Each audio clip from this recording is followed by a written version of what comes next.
Okay, Council, I think we're going to try to get started. Thank you for your patience. Welcome back to City Council work session. I can tell everyone is very excited to be here.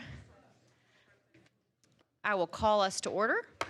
Yes, Dr. Hall reminded us it's first day of school for us.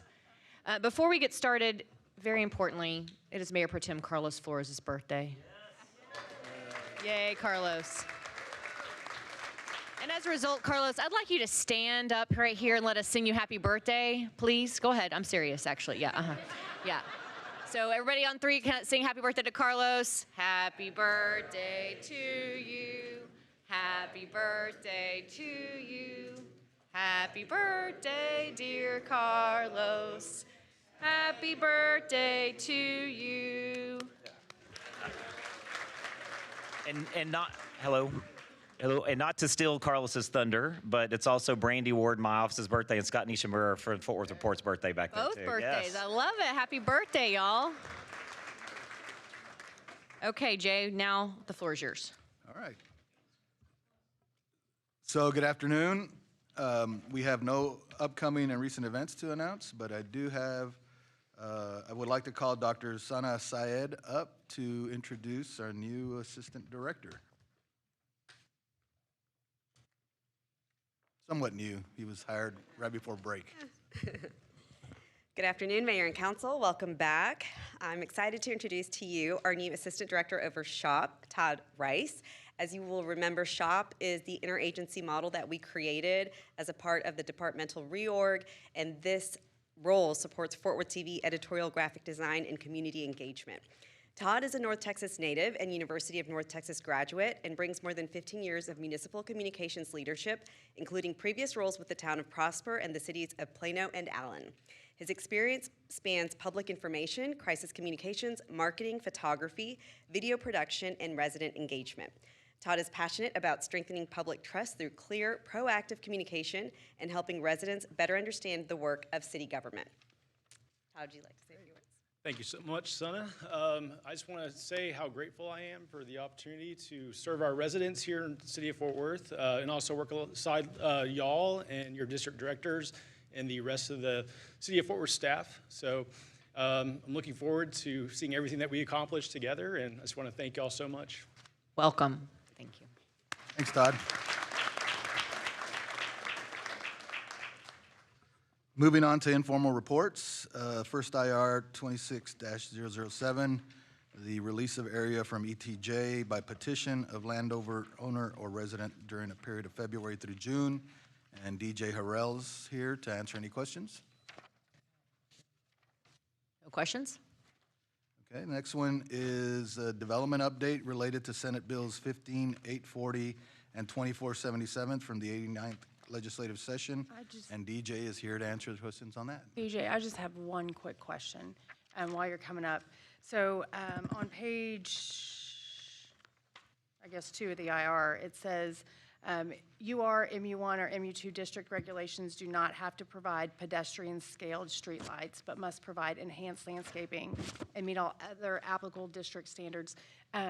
Is that part of the state regulations about the streetlights, pedestrian-scale streetlights, or is that something we did? And if we did it, then why? Yes, ma'am. Thank you for your question. DJ Harrell, Development Services Director. So basically, the state law requires that we allow residential mixed use or mixed residential development in the commercial districts by right. Well, in our mixed use ordinance, it requires pedestrian scale lighting and street trees as an addition to create a sort of a pedestrian realm, if you will. And so we thought that additional exaction would be not meeting the intent of the bill. The intent of the bill is to allow mixed-use residential without additional restrictions, and that would be an additional restrictions levied by the local government that wouldn't be compliant with the state law intent. So was that, I guess, did that come from legal or interpretation that that would be an additional restriction?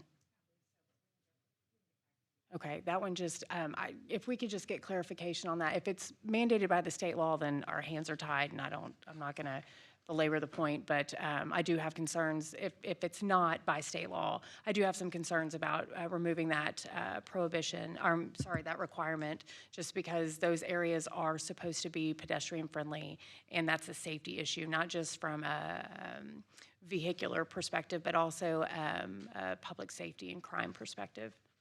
I agree, and I'll tell you a couple of things. It's our ultimate desire to have more pedestrian scale lighting and street trees, you know, to protect the pedestrian realm. I was in Austin at a legislative committee hearing about a month ago where they were reviewing 840 and how cities were reacting to it. And part of the concerns of the committee was that cities were, if you will, getting cute and adding additional exactions on top of what has been approved by the state legislator.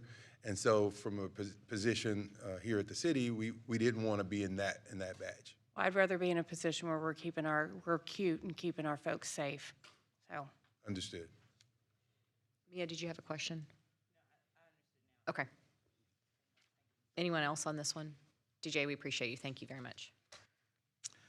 Next IR is the 2027 HUD Annual Action Plan, and Casey Thomas is here to answer any questions from our neighbors. Councilmember Beck? Here we are. The first question I have, and it's probably the easiest question to answer, on the third page under Home Investment Partnership Programs, the home funds, there's a line item for 1.5 million that says major project, and I just wanted to know what that major project was. Yes, so for that line item, we're actually going to be doing a competitive process, so we will issue a NOFA, and then, but it will be an affordable housing development. Okay, and then my second question is, as I was looking at our CDBG Public Service Agency grants, it occurred to me that there seems to be a lot that could potentially overlap with CCPD. And so do you know if any of these are appropriate for CCPD funding, and do we direct them to that? That is a good question. We have not looked at them in the lens of CCPD, but we can follow up with the CCPD team to see if going forward these agencies are better suited to apply under those funds. Okay, thank you. I mean, I'm just looking at like the after-school programs and the, Teens in Action, Youth Leadership Development, things like that, that are the after-school programs that a lot of times we fund through CCPD. We can check it. I will say that as part of our consolidated plans, one of our goals is children and youth services, and so that's why we do fund those agencies. Okay, thank you. I did have a few questions. With regards to the proposals that were submitted, do you have a total number of how many proposals were submitted based out of the ones that were selected? I do not have that number. I know this was one of the biggest number of, because we have been very intentional in terms of going out to agencies, and it's also the largest number of new agencies that we funded this year, but I can get that number and send it to you. Thank you. And then is there a rubric based on those who are selected? There is, and I can share that with you, but yes, there is a very detailed rubric. We have several different categories. I will say this year, some of the categories that we prioritized was one, new agencies. The other category was prior year performance. So if there was an agency who previously received funds, we wanted to make sure they have a history of spending those funds, and so we did grade agencies accordingly. And then the other category that we funded is based on our consolidated action plan goals. We prioritize funding in those goals where we're falling behind on the outcomes.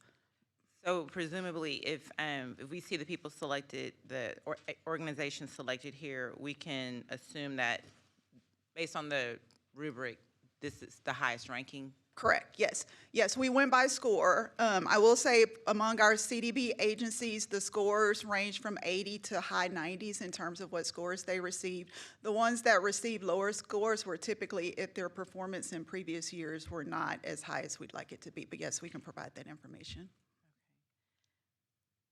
And I think with regards, and just this is from my own understanding, when you have the administration fees, I noticed that in the funding, they vary from like 7.5%, 10% here. One of them didn't have a percentage at all. What is that percentage for administrative fees? dependent upon? How do you arrive at that percentage? Is that something that's dictated? Sure, the percentage is actually dictated by HUD. So HUD tells us what the most amount we can spend for administrative costs, and that's usually what we budget for. If we go through the year and we don't need to spend as much, then we will put it back either in the agencies or another service. Thank you. Thank you, Casey. Okay, next one is Mary's Creek Water Reclamation Facility Construction Procurement, and Chris Harder is here from the Water Department. Any questions? No? All right, next one, officer-involved accidents related to vehicle pursuits. And Chris, Assistant Chief Chris Daniels is here to answer any questions. Councilmember Beck. Questions?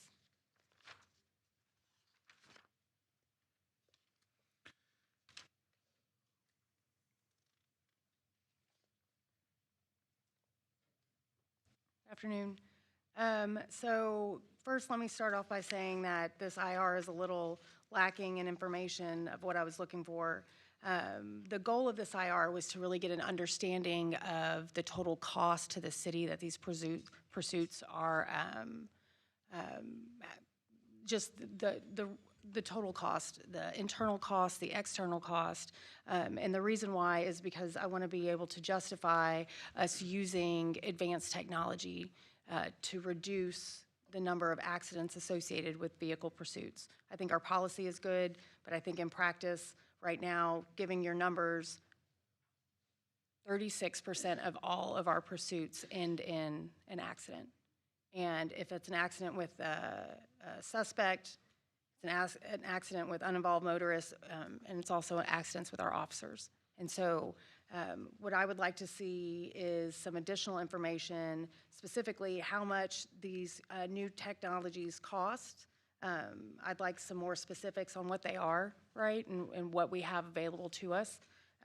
Can you tell me of the 7 officers that were injured, do you know how much we paid out in replacing vehicles or workers' comp or off-duty time?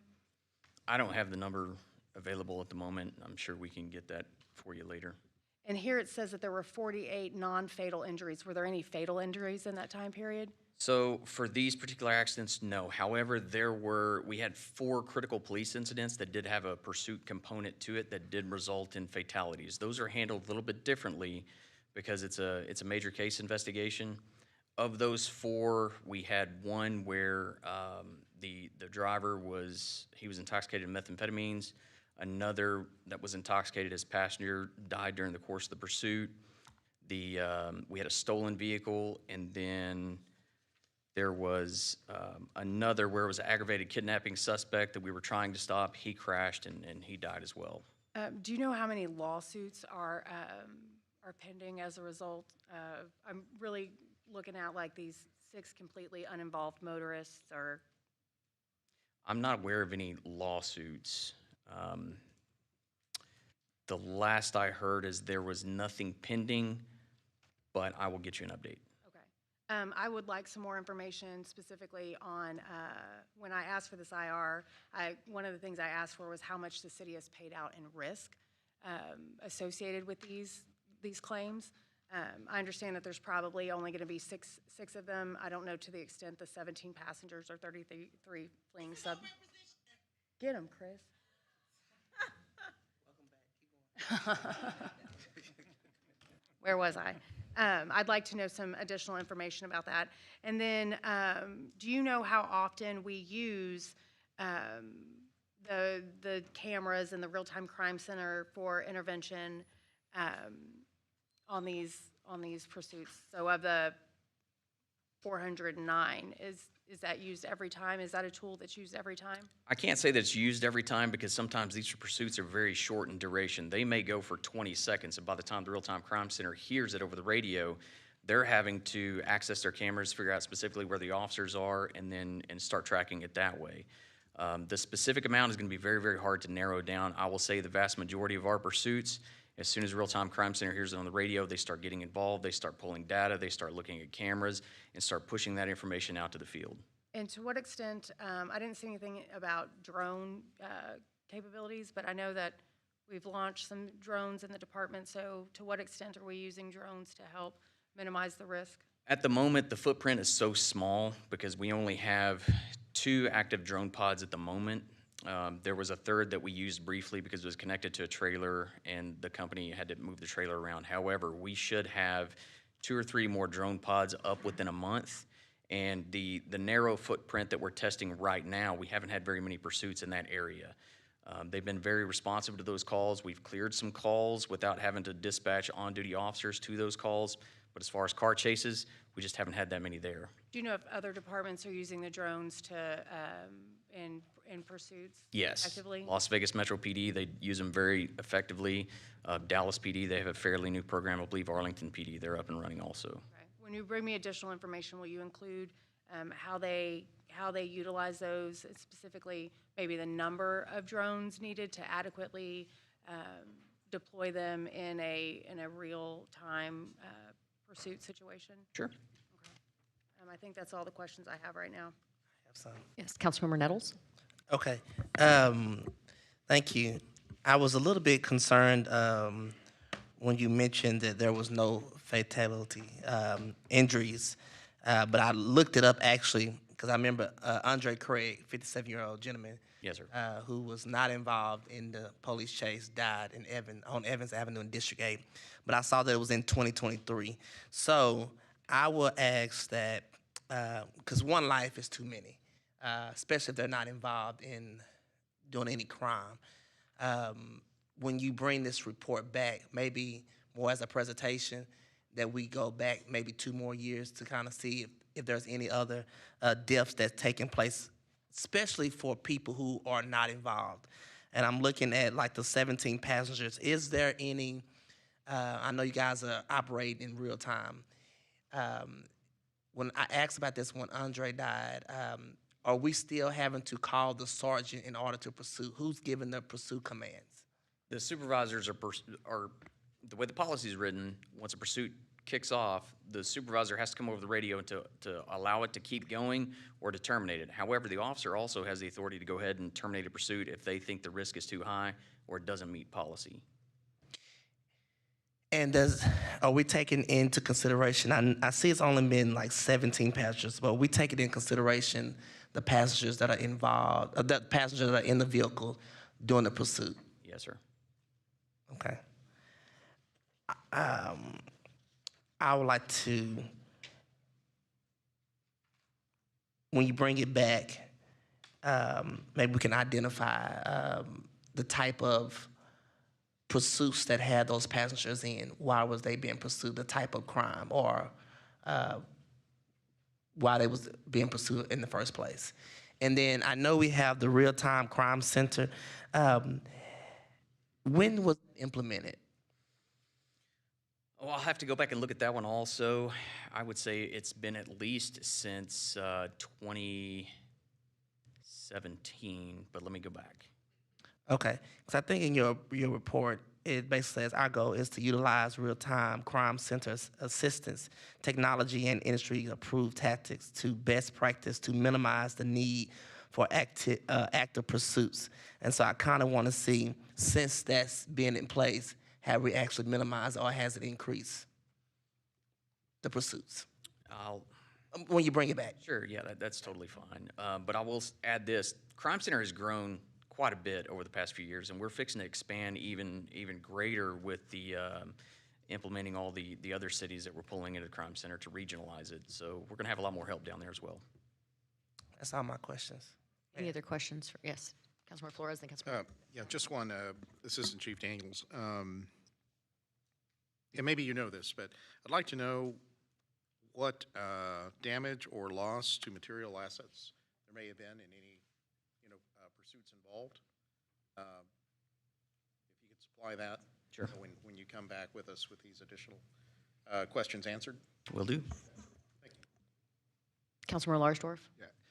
Thank you, Mayor. Thank you, Chief, for the information. I know in here we did talk about flock, and obviously right now that's a big topic across the board. So if there was just any information, additional information that we get that, from pursuits that began as a result of a flock hit. But we talked about this a couple of years ago in the work session too with the vehicle pursuits, and out of the 409, the 6 being completely uninvolved. marine math, that's what, around 2%, 1%. So I would just say to you, the rest of the police department, just keep up the great work. Unfortunately, in these type of deals, it's unfortunate that a suspect would put you on that position. We did talk before about this, and it's quite known that as they're being pursued, they know that they're supposed to pull over, but they're choosing not to. Hate that you guys are being put in that position, but I just say keep up the great work. Thank you. Any other questions, council? I just, maybe from a policy perspective, when you look at other large cities, do you feel like our policy around this is consistent? It is. We're fairly consistent with a lot of other agencies. And of course, anytime we have a major incident, we look at our policy to see if there's anything we could have done internally or our training to mitigate anything that would have happened out there in the field. And sometimes you can't foresee it, but you can train for it, and we've enhanced that considerably. We used to do only pursuit driving down in the academy to the recruits. We've since expanded that to officers who've been out in the field for a little while. And their focus is not just on tactics, but also internal policy to make sure that, some of these FTOs, they're teaching, what our policy is to the new recruits who are going out to the field. Okay, thank you. Well, I'll leave it up to you and Chief Garcia and management, but it may be this needs to be a full presentation when you bring it back if there's this many questions from council. But that's just a suggestion. Thank you.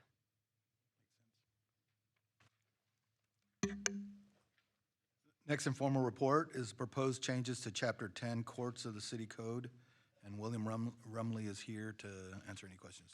Director of... Yeah, William, I wouldn't mind if you did an overview for the public on this one. Thank you.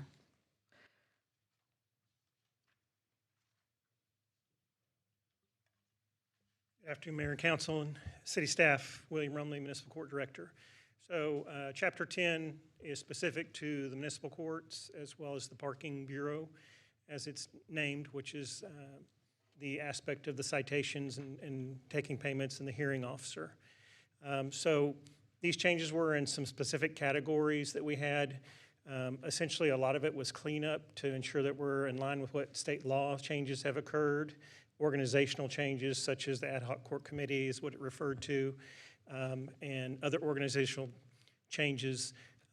In addition, related to the parking, removal of a $10 fee that's required when an individual is appealing those cases, as well as 2 additional potential recommended $5 additional cost, technology and security, to offset the cost to the general fund. From an ongoing basis, that was through our budget process, as well as the boot tow fee, which had not been reviewed and increased since 1988.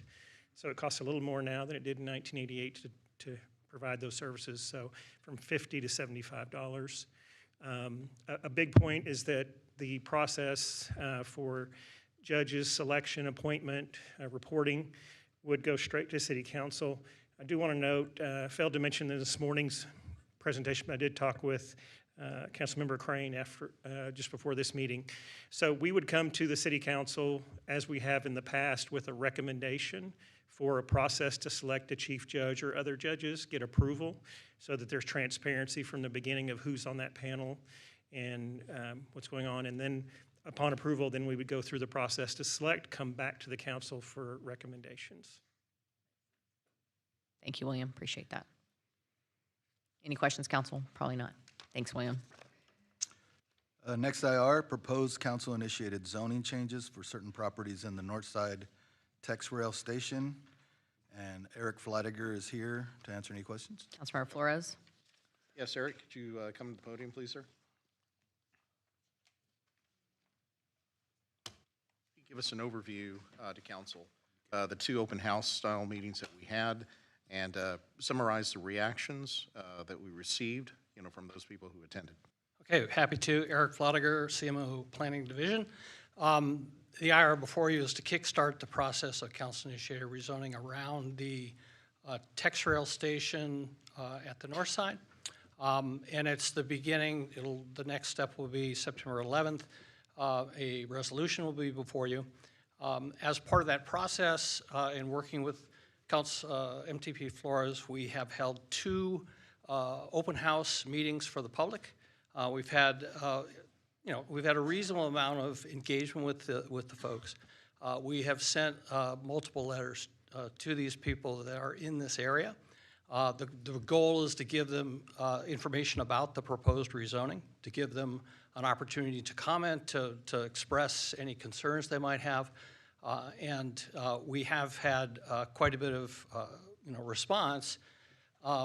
And a lot of it has been positive. It's really educating the property owners on what's being proposed and what the zoning changes would do, what kind of opportunities they would create for them, particularly within walking distance of that TexRail station. So I think that there's been a real positive response overall. And we've made some modifications where we need to address the concerns that were raised. And I think that we're in a position where the folks that we've heard from are fairly comfortable. There is some significant change in that we're taking some light industrial areas and we're proposing those to be converted over time through zoning to mixed use and a small amount of urban residential. But again, it's really intended to bring a walkable neighborhood to that station and as well to raise the return on public investment that occurs based on the land use types in that location. Thank you, Eric. And I'll also add this. I've gotten some direct communications from property owners there. One who elected to sell their property. He was zoned industrial. All he was using it for was for trailer parking. So he really didn't have any plans. That was completely his own decision. There was another one by an established welding company who owns 4 lots there. And we had some really positive interactions with this gentleman. The proposal was to change, to rezone that to UR, but given his circumstance, Eric and his team offered instead to go with MU2, which is a better fit. By right, he can continue using his welding shop there, and it gives him some options in the future. So I think that's a positive, and those are really the only 2, significant pieces of feedback that we received. Everyone else seems to be on board and reasonably comfortable. And again, keep in mind that roadway is a corridor into the stockyards and into the heart of the north side. So it's a prominent corridor. We want to see it develop in conjunction with the proximity to the TexRail station. Can be done. We've seen what happens over in Grapevine, to very positive results for them. We want to do the same thing here. And also keep in mind, in older parts of town, we have a lot of vested zoning that's zoned industrial. We are taking care of that as well. And we have heard on council, in various council districts, especially the older council districts, that is a concern, for constituents. So in part, we are also responding to that need. Thank you, Eric. Thank you. Thank you, Eric. Our next report's on Small Business Program Report for September 1st, 2025 through June 30th, 2026. Brandy Hazel, our Financial Management Services Assistant Director, is here to answer any questions. I'd like an overview, please. Brandy, come on up. Hi,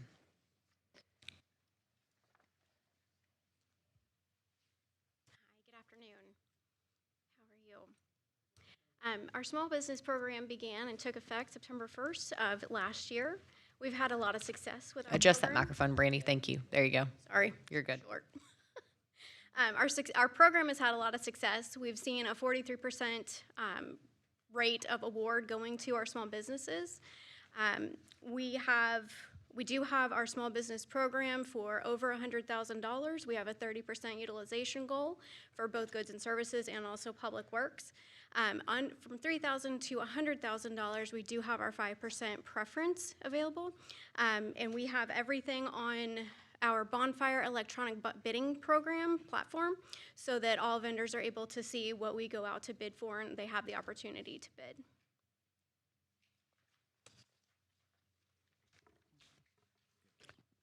Deborah or Mia, did y'all want more of an overview or do you just want to ask specific questions? I had a few questions. Okay. Go ahead.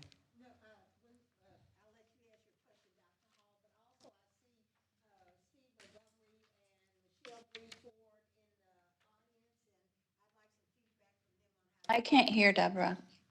Okay, your microphone, Deborah, I think, grab that again. Thank you. No, I was just going to defer to Dr. Hall so she could ask her question, but I also saw Steve Montgomery with the Fort Worth Chamber and also Michelle Green Ford with the Black Chamber here, and I was just going to ask them for some feedback from them on how they think it's working. The numbers sound good.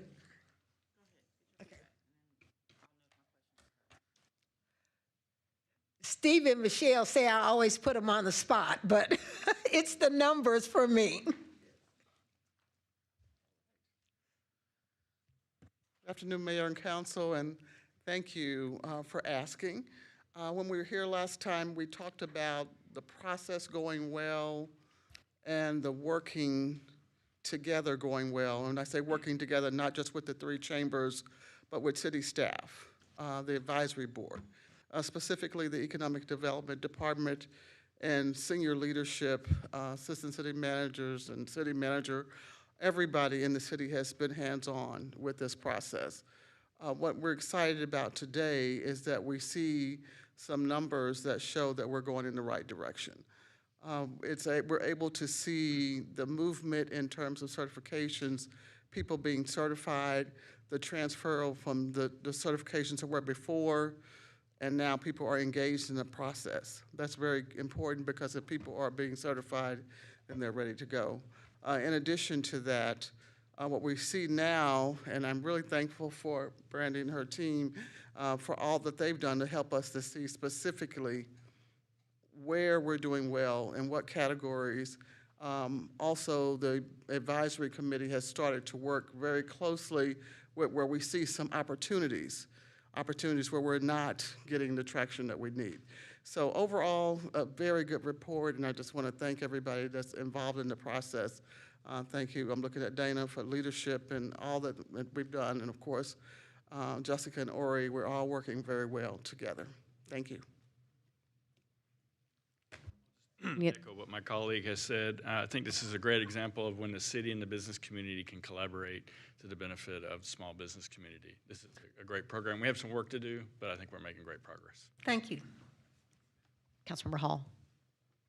So I had a question for staff. I wanted to know, first and foremost, do we maintain demographic info for our SBEs? I think that's more of a legal question, but in terms of demographics, can you break that down a little bit?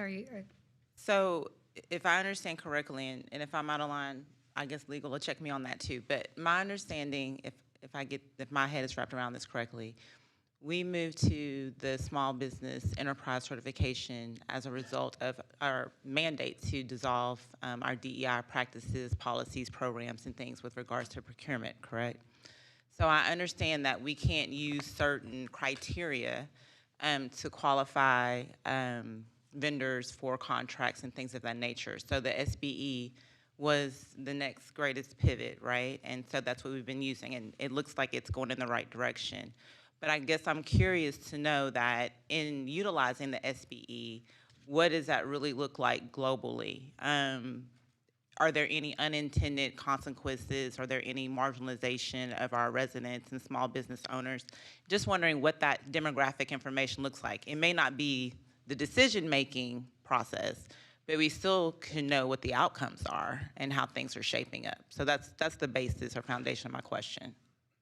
And legal can correct me if I'm wrong. We're not supposed to specifically track the demographic, first of all. But second of all, I still think it's still somewhat preliminary. We only have about 9 to 10 months of data.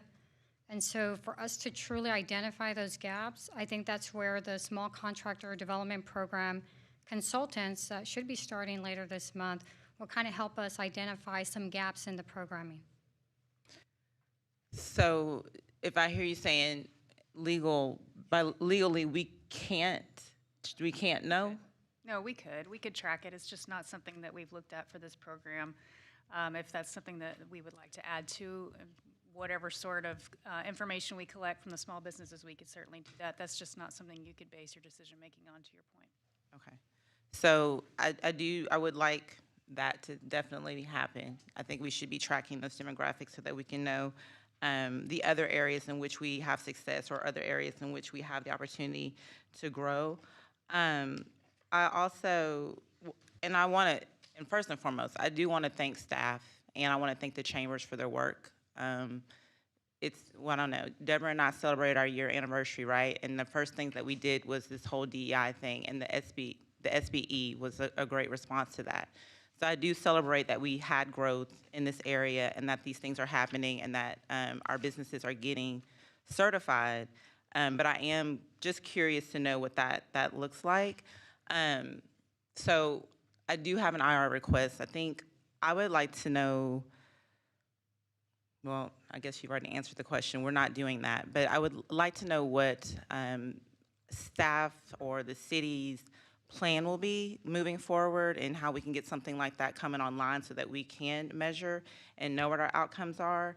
And on the heels of approving this, our bonds and things of that nature, I would like to know what our strategy is going to be for the remaining phases of our convention center project, and as well as our 2026 bond program. So I'd just like to know how we're moving forward intentionally to kind of safeguard us around the questions that I've posed and we not necessarily know the answer. Does that make sense? Yeah? Yeah, can I jump in too? Okay, thanks. Yes, I appreciate that, Dr. Hall. Because I think when we first started this, we was going to have a ongoing update. And I guess this is kind of what this ongoing update is. But I would like to actually see it more in a presentation to kind of articulate those statistics that Dr. Hall just talked about, and also where we are with the certification process, where small business can go through the certification to be certified to be used as vendors or as subs, as a more of a robust, more of a presentation. Yeah, 'cause I guess I want to piggyback on that as well. Like, knowing the number of whatever we were using before, MWBEs, hubs, all of those things that we were using previously, I'd like to know how many of those now have translated into being SBEs and are actually have been certified. And then being able to then know the demographic information of those who are participating, even with the growth, just knowing what that looks like, just having an idea. I'd like to chime in also. Councilmember Martinez. I just, to also speak to Dr. Hall and Chris's comments, I did want to see the SBA, the certification numbers, because we have the number of contracts, but I was curious to know how many folks, our business, our vendors, our chambers have been able to certify from each different chamber. And I also was glad to see that there's an extension of the contracts for the chambers. I was curious to know if the rate has been finalized or if it's staying the same or increasing for the upcoming vote. I can answer that. It's tied to the budget. We asked all our departments to reduce their budget by a certain amount, so we asked the chambers to do so. And as good team players, they agreed. And so that's what we're including in the budget for next year. And I would just like to thank the chambers. I reach out to them. I don't just wait for things, but they are all very eager to share data and to be cooperative. So I just wanted to thank them. That's why I embarrass them and call them up, because I think they are ready to share that information with all And of I think us. we're seeing the success, and we've actually hearing it from the black contractors, for instance, of how when they look around the Metroplex, the program that we're utilizing and that we're doing doesn't exist anywhere else. And they've seen success, and everybody's working hand in hand. Staff's doing a great job. The chambers are working hand in hand with our staff. Communication's going back and forth, and as was mentioned, where are the areas where we can improve? Where are the areas where we can try to find additional small business contractors and vendors because we're lagging in those areas? All those kind of things come together. And it took a while for the business side to get used to this new program. So that's when Ori mentioned that it's only been 9 months or so. It's been almost a year since we put it into place, but it took 3-4 months to get things going and for contractors to understand how the program worked. And so we're seeing, for what we're measuring and what our goals were, we're seeing really good success. I understand the request. I think we can ask for the demographic information. I don't believe we can require them to provide it, and so that becomes part of the how much you're actually getting, the numbers, but we can move that way as we. Yeah.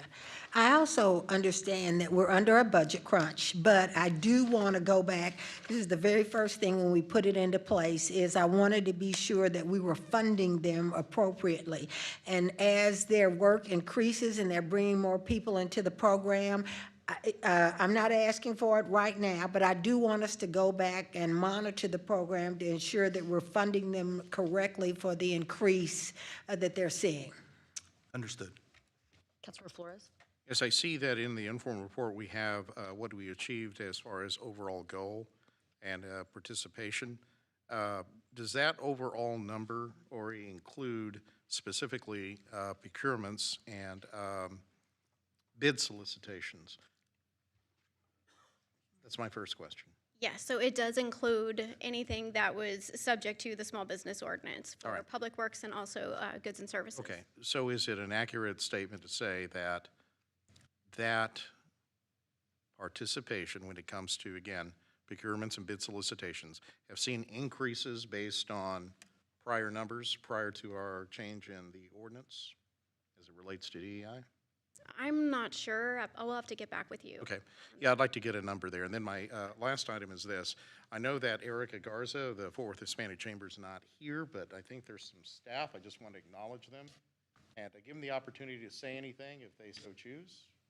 Don't be shy. If you're here, stand up. Well, they're not here. All right. Okay. Thank you. Thank you. Any other questions, council? I'll just comment, previously, the city didn't track SBE specifically, so I'm not sure that we can do an apples to apples of what those numbers were. Thank you. The next report is substitute judge appointments, and Municipal Court Chief Judge Simon Gonzalez is here to answer any questions.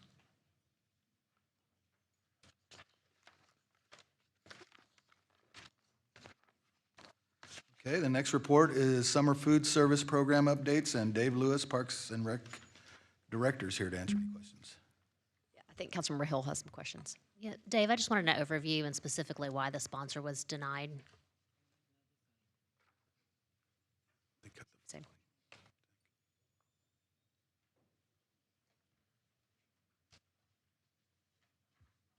Good afternoon, Mayor and Council. Dave Lewis. Welcome back to school.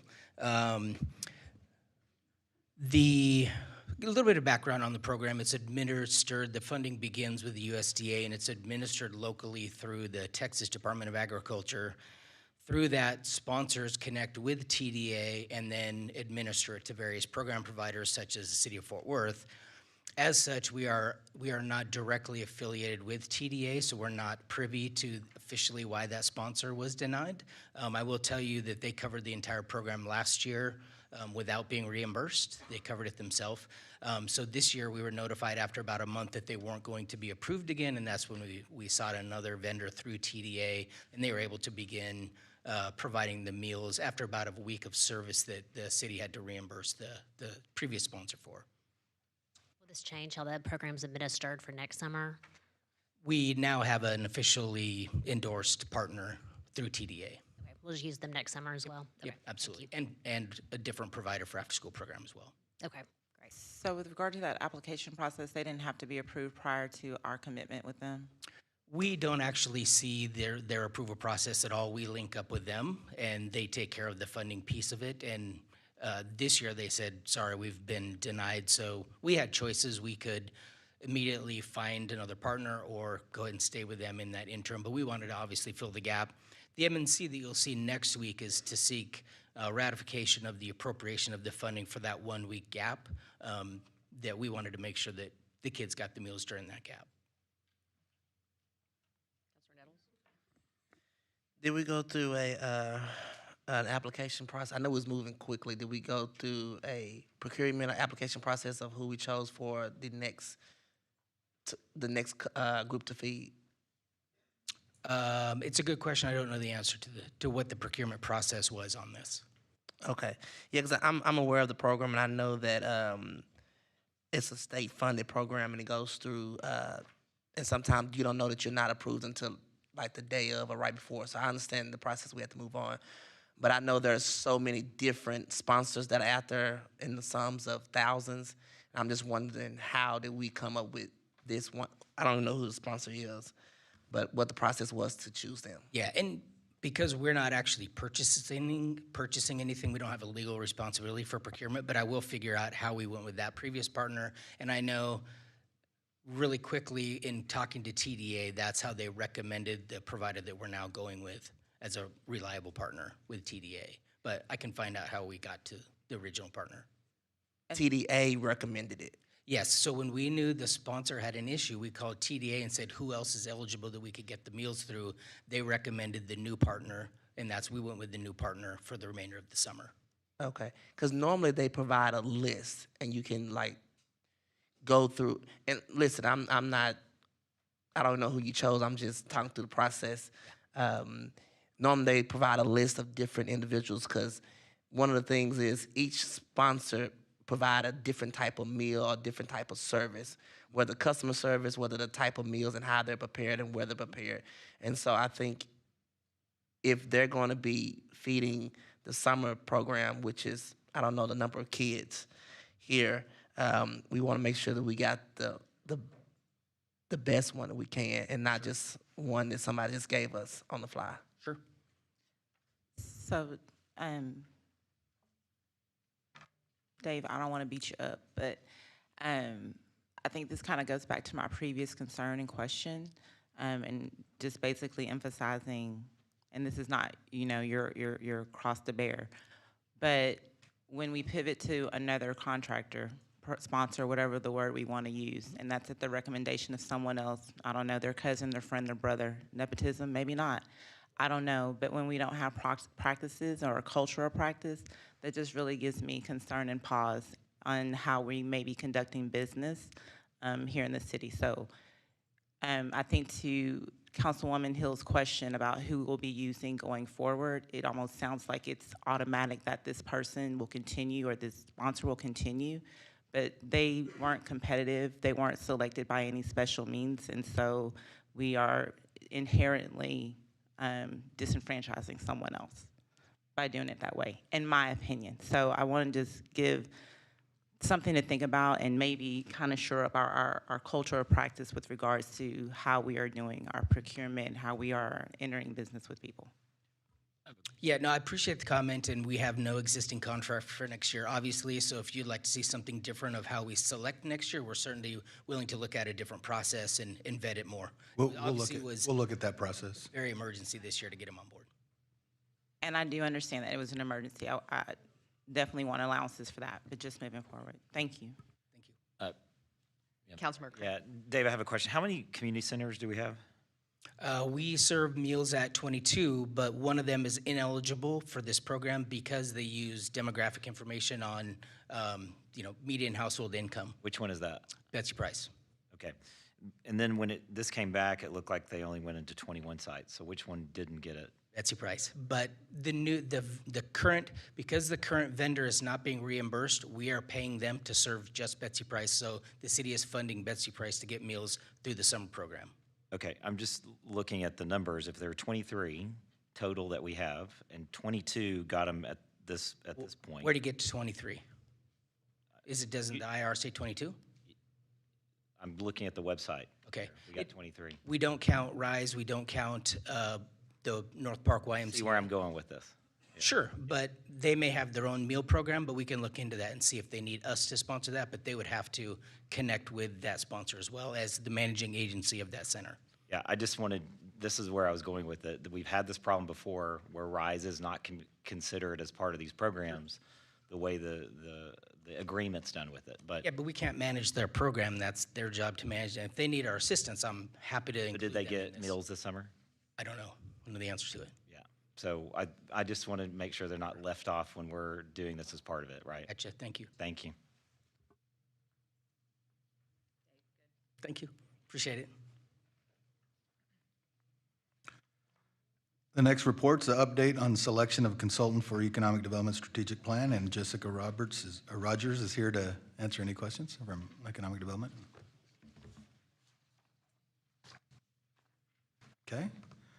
The next one is workers' compensation peer review guidelines. Kristen Smith is here to answer any questions, our Human Resources Director.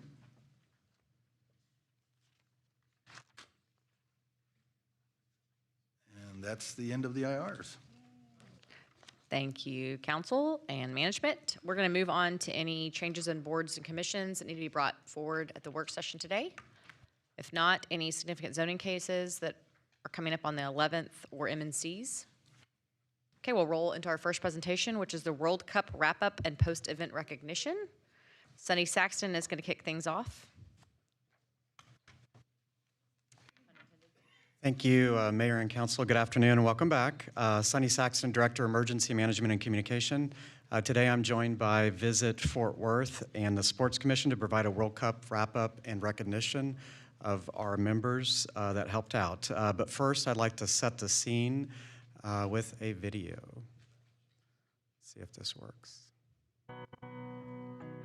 Bless my soul and take me back to forward. Pack my things, I got my lady too. Here I stand till the Lord is gonna call me. So I guess I'll get up, I guess I got things to do.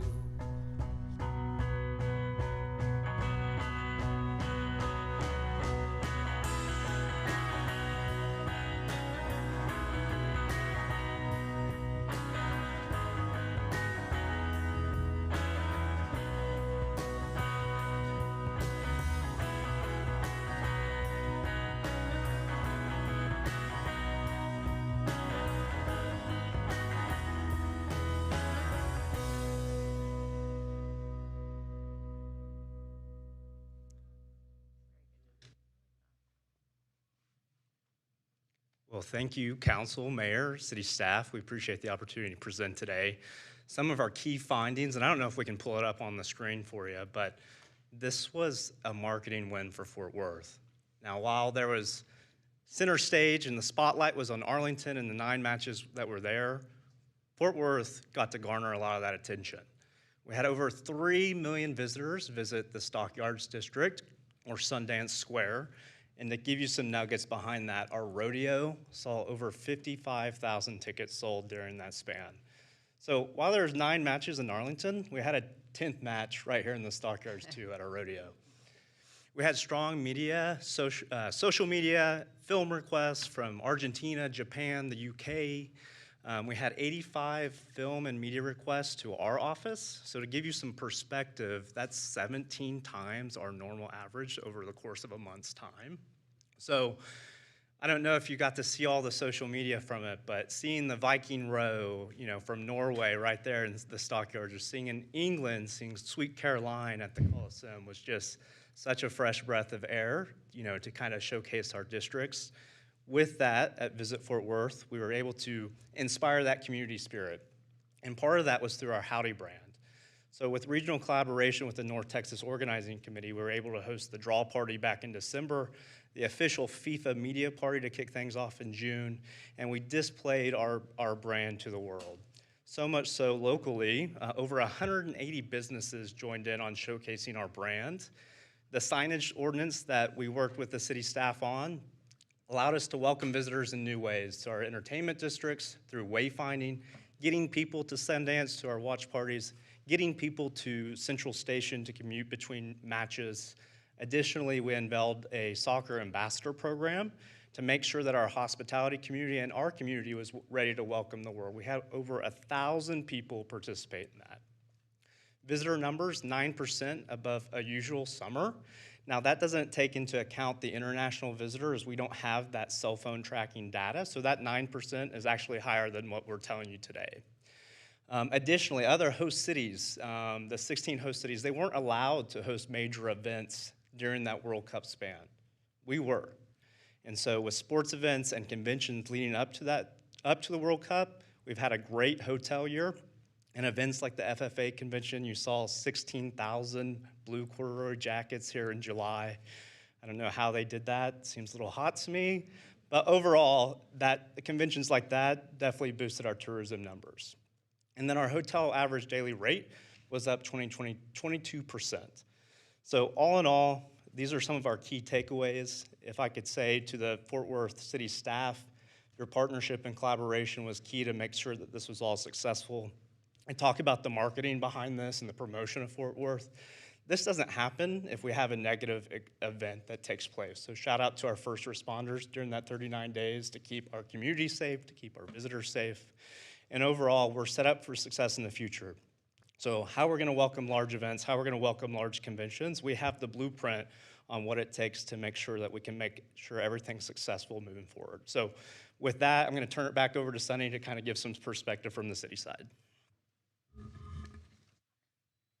Thank you, Drew. I appreciate that. And so I would just say that, you know, during that time, we were tracking about 150 activities and engagement opportunities that were going on, our staff was.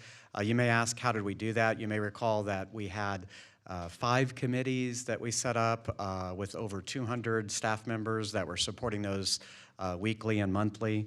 Hospitality, community and engagement, beautification, safety, security, and infrastructure. In just a minute, we're going to recognize those individuals. But first, I just want to give you just a couple of quick highlights here. It's clear that we provided a first-class experience. We had our environmental services team, parks and recreation, code compliance were out there on the streets. They had identified 50 priority travel corridors. They did look very close. Some of the numbers, I'm a numbers person, as you know, 150 issues per week, and those were all resolved within like just 96, 97% of them were resolved within a week. TPW and our traffic teams responded to over 35 roadway incidents with no major delays in stadium travel. You may not know this, but Meacham Airport welcomed many visitors, including, of course, their normal commuter traffic and destination traffic, but on top of it, they were also overflow for DFW and Love. And so that was really interesting to see. 311 in my Fort Worth app answered 2,700 requests from the community during that time. So this was an all hands on deck thing. It was a safe and a fun event, as Drew mentioned. Huge thank you to my colleagues in public safety. That includes the police department, of course, fire department, emergency communication centers, so the 911 and FAO. Our Office of Emergency Management was engaged, Office of Medical Director, marshals, courts, et cetera. Our responders provided nearly 50,000 hours of support. That's in the city of Fort Worth. So that's not for the Arlington Stadium, that's for us. And that started when the Czech team arrived around June 5th, all the way until the final match, July 19th. And I'll just remind you, our Texas Heat, we had 26 days of over a 100 heat index. So lots of mitigation happening, and it was going great. But by and large, these were all safe events. We all know, though, that emergencies continue throughout. That just happens, and we certainly don't want anybody to have their travel plans interrupted.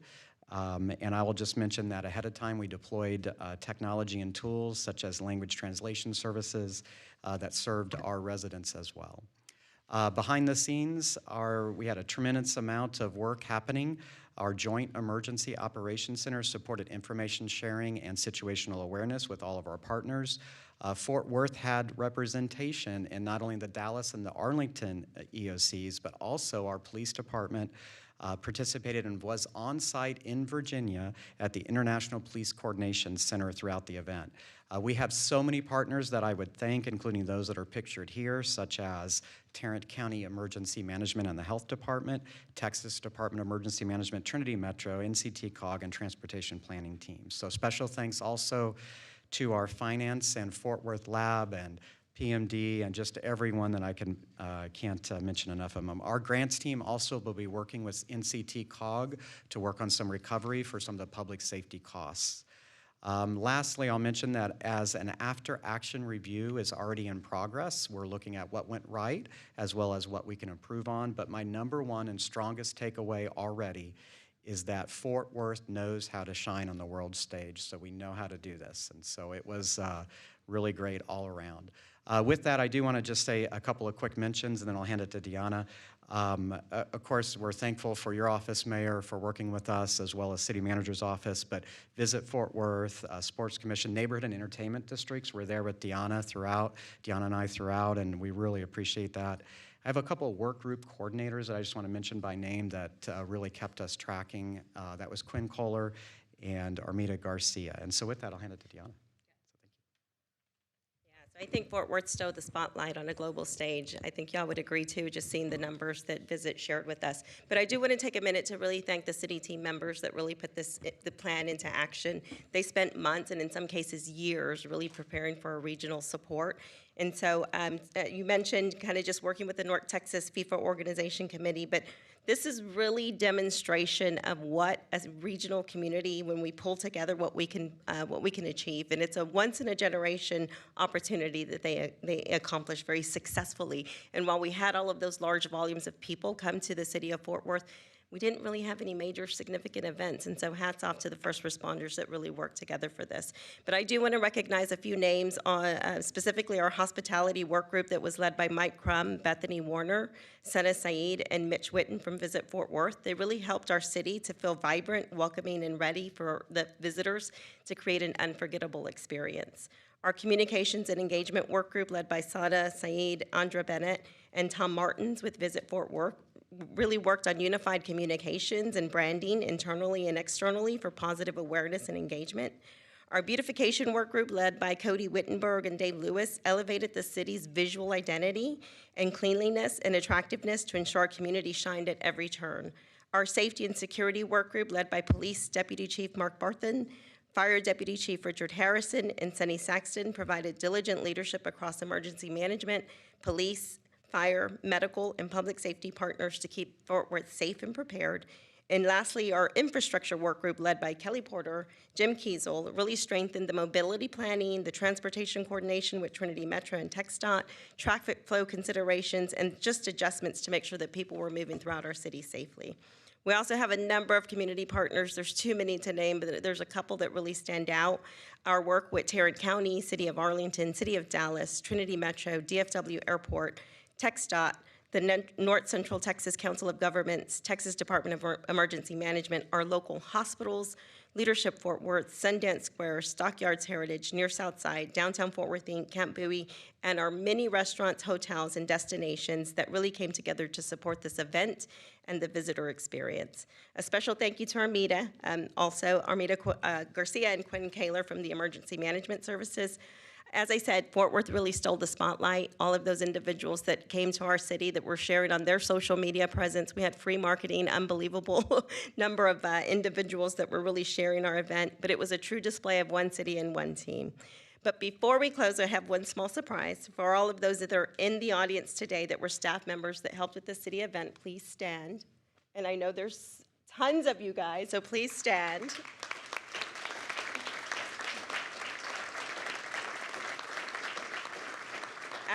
Stay standing. As a token of our appreciation from the city and the city manager's office, and to commemorate the achievements by our Fort Worth team, this special moment in our city's history, we're sharing a special Summer of Soccer Challenge coin with you all. And we look forward to distributing these to the many other employees that really helped make this event successful. Thank you all.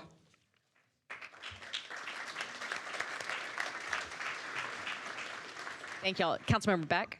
I see all the folks from Visit Fort Worth kind of scattered around the room and staff. I had the opportunity to view the World Cup at a game in Arlington at La Grande Plaza with Councilwoman Martinez and at Sundance Square. And I can tell you Fort Worth did it better. Mitch will tell you that I don't sleep, and so I'm chronically online, and I got so excited every time I saw a video of people from outside of our area really enjoying Fort Worth, and I'm just so proud of the welcome that we really laid out for not just people in Fort Worth, but for people all around the world. I think we did an outstanding job, and I really hats go off to Visit Fort Worth and the folks at Sundance Square, at LeGrand Plaza, and the Stockyards, and then obviously our city staff, who was incredibly agile as those crowds began to grow and additional streets needed to be blocked off and additional PD and fire supports were required. You didn't hesitate, so I really appreciate everything everyone did. It really made my heart happy to see so many people enjoying our great city. Well said, Councilmember Beck. Anybody else? Great job, Sunny, and all the emergency responders that were ready for anything. And we're just really appreciative of the professionalism of your entire team. So thank you.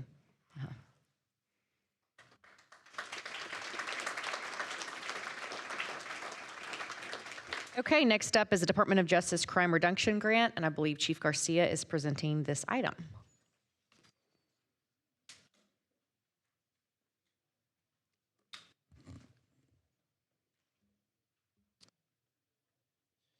Okay, thank you, Mayor and Council. We want to present on our Model Cities Grant presentation. We're about to discuss the Department of Justice Model Cities Initiative Grant. The award for this grant is $300 million. It will be awarded between 2 and 4 sites in some part of our country. We have no idea at this point if it's 2, 3, or 4, but we're submitting this in collaboration with the Tarrant County Sheriff's Office and the Tarrant County District Attorney's Office. The Sheriff's Office will be the lead and we'll be the subrecipient. The grant applications are due by September 1st. One of the things that I really wanted to say is right now, just call out my team and our teams for working together. We had 90 days to put this thing together to be able to even be in consideration for this grant. We're not sure when the grant will begin, but we've been told that it could begin as early as 2027. So the grant details. The purpose of this grant is to implement initiatives to be a nationwide example of public safety. I believe we're already setting an example. And while other applying agencies may be starting from the beginning, like starting camera programs, a crime plan, starting a flock program, or starting a real-time crime center, we're already doing those things. We just see this as an opportunity to do them better and potentially sooner. We would not use this for new purchases or programs that we haven't started or that we're not doing or already planning to do. By doing so, we'll create financial obligations that we would have to potentially continue to meet after the expiration of the grant, and that's not our goal. To apply for this grant, all 7 listed goals need to be met. These are a very diverse set of goals. That's why we're partnering with the Tarrant County Sheriff's Office, the Tarrant County District Attorney's Office. There may be things that we do better, and there will be things that they excel at. We're looking to rely on Tarrant County for the goals that deal with behavioral health and reentry programs, as they may be better equipped to handle that. As you can see, the goals, I won't read them, you can see them there.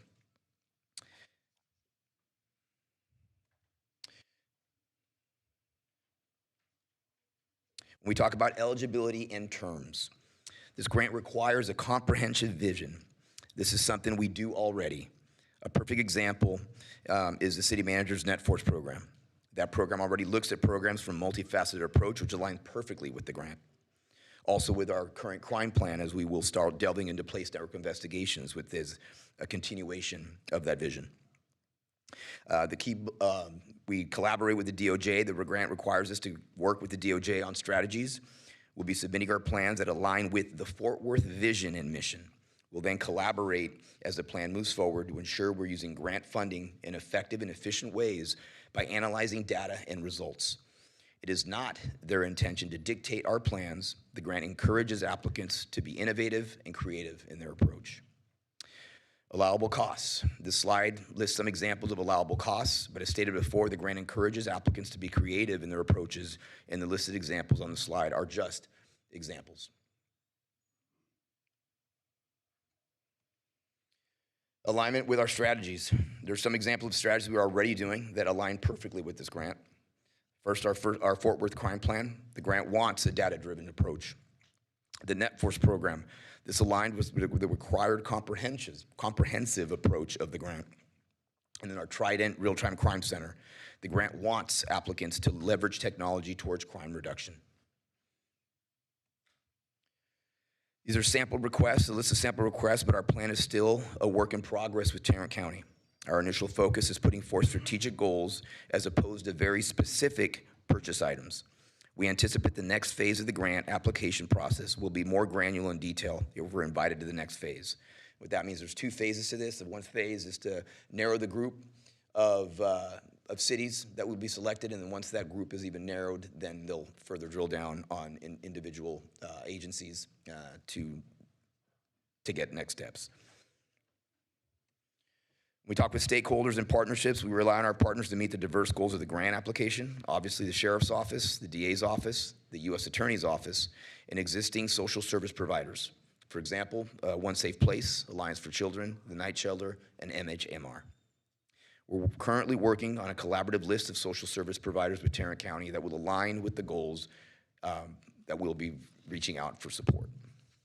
And with that, again, that was a 64,000-foot level over the grant that we're wishing to apply for. And with that, we're open to questions. Thanks, Chief. Questions from council? Councilmember Flores? Chief, I don't want to get too far ahead, but I would imagine you're going to select some locations around the city, to take in some observed data, right, in order to provide the information you need to make the grant application? Is that what you intend? Or? Well, right now, from the 64,000-foot level, I mean, right now we're giving the information that we're doing a lot of these programs already. Once we get that next phase, we'll be looking more granular as to what areas of need would be going. Ultimately, and this really just reinforces what we're currently doing. Again, the technologies that we're already planning, our crime plan that we're already planning. One thing that you lift in there as well, that you can use this money for recruitment and retention, which is incredibly important, right? And so it just would really be a shot in the arm to the city and to this department, and also to the county. Got it. All right, thank you. Yes, Councilmember Nettles? Chief,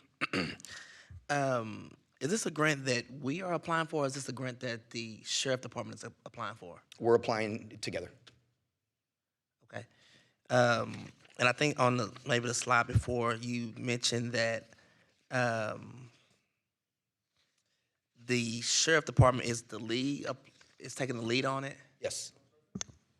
Point of clarification, though, is it Tarrant County or the Sheriff's Office? Because it looks like it's the DA, on this slide, it says District Attorney and Sheriff's Office are a joint applicant together under Tarrant County. Do you know? My understanding in talking to the sheriff, it's the Sheriff's Office. Okay, thank you. Okay. And I guess as we go through this grant process or approve, the city of Fort Worth or your department will identify our partnership with this grant. Yes, sir. Okay. Only concern I have is that Tarrant County Sheriff Department has not had a great rapport with the community and some of the action that they're doing. And I want to make sure that we continue our integrity as a city for police department, that we are two different entities to make sure we keep in public safety. Councilmember, absolutely. I mean, it's one of the reasons, like we highlighted with regards to the DOJ, we're going to do the things that we do. We are not going to allow someone to dictate what we're going to do. We're going to continue to do and operate in the manner in which we operate. And again, this is an opportunity to apply for the grant. We are going to continue. We're not changing the way we do things to appease any one body. I think the things that we're doing are very positive from a crime fighting perspective, reduction of crime. Then we don't plan on changing the way we operate. Thank you. Any other questions for Chief? So at this time, you feel like you'll come back to us after we know, thanks, Jen, I'll come back to you. You'll come back to this body after you know if we've advanced to the next stage? Absolutely, Possibly. Mayor. Okay. Again, they're due on September 1st, and we're hearing from a lot of local voices that decisions should be coming out fairly quickly, at least for the next phase. Thank you. Councilor Martinez? Chief, do we know how much, what the breakdown would be per entity of the 300 million? Again, Or we won't know unless. we won't know right now. They don't know if it's 2, 3, or 4, but I will say this. If it's 4, it's about 75 million that would go to each individual partnership or agency.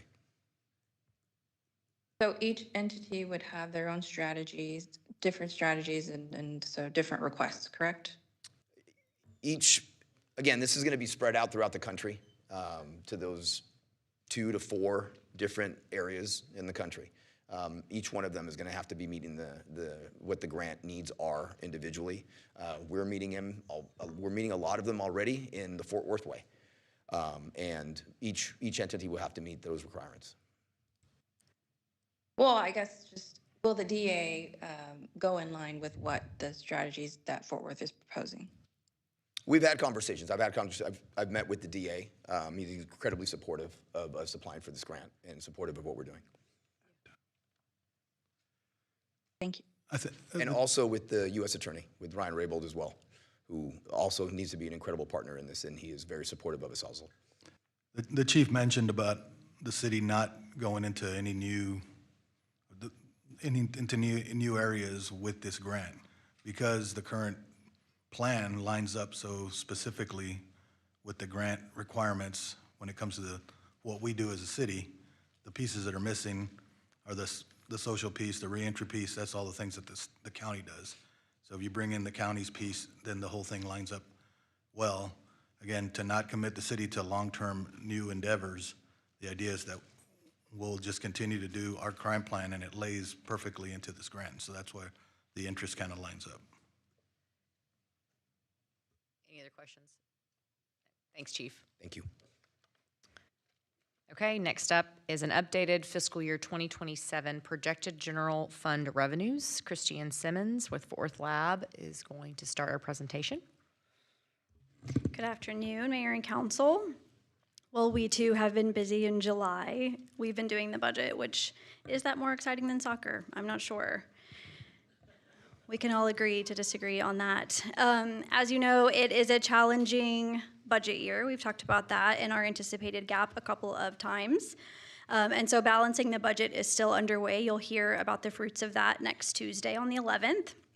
But we thought it would be prudent to bring you a general fund revenue update in advance of that discussion. As you may recall, the certified values, which feed our property tax revenue, are kind of the biggest piece of the general fund puzzle, and we received those on July 25th. And so since we're seeing what I would call some unprecedented activity in those values, we kind of wanted to give you an early preview. You are going to see tax rates referenced in this presentation.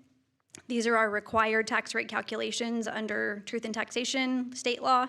We're not talking about our recommended tax rate today. You'll have to tune in next week for the recommended tax rate. We also have a chance today to hear from TAD's chief appraiser, Joe Don Bobbitt, who was kind enough to be with us today. But for now, I'm going to turn it over to Assistant Finance Director in the lab, Brady Kirk, the Revenue King, so you can hear from him. And then I think at the end, we'll probably turn it over to Jay just for a quick wrap up and little comments before we get into budget next week. So I'll turn it over to Brady first. Thank you. And Council, I think because of the length of this presentation, ask questions as we go because it may get more difficult to try to round them all out at the end. Thank you.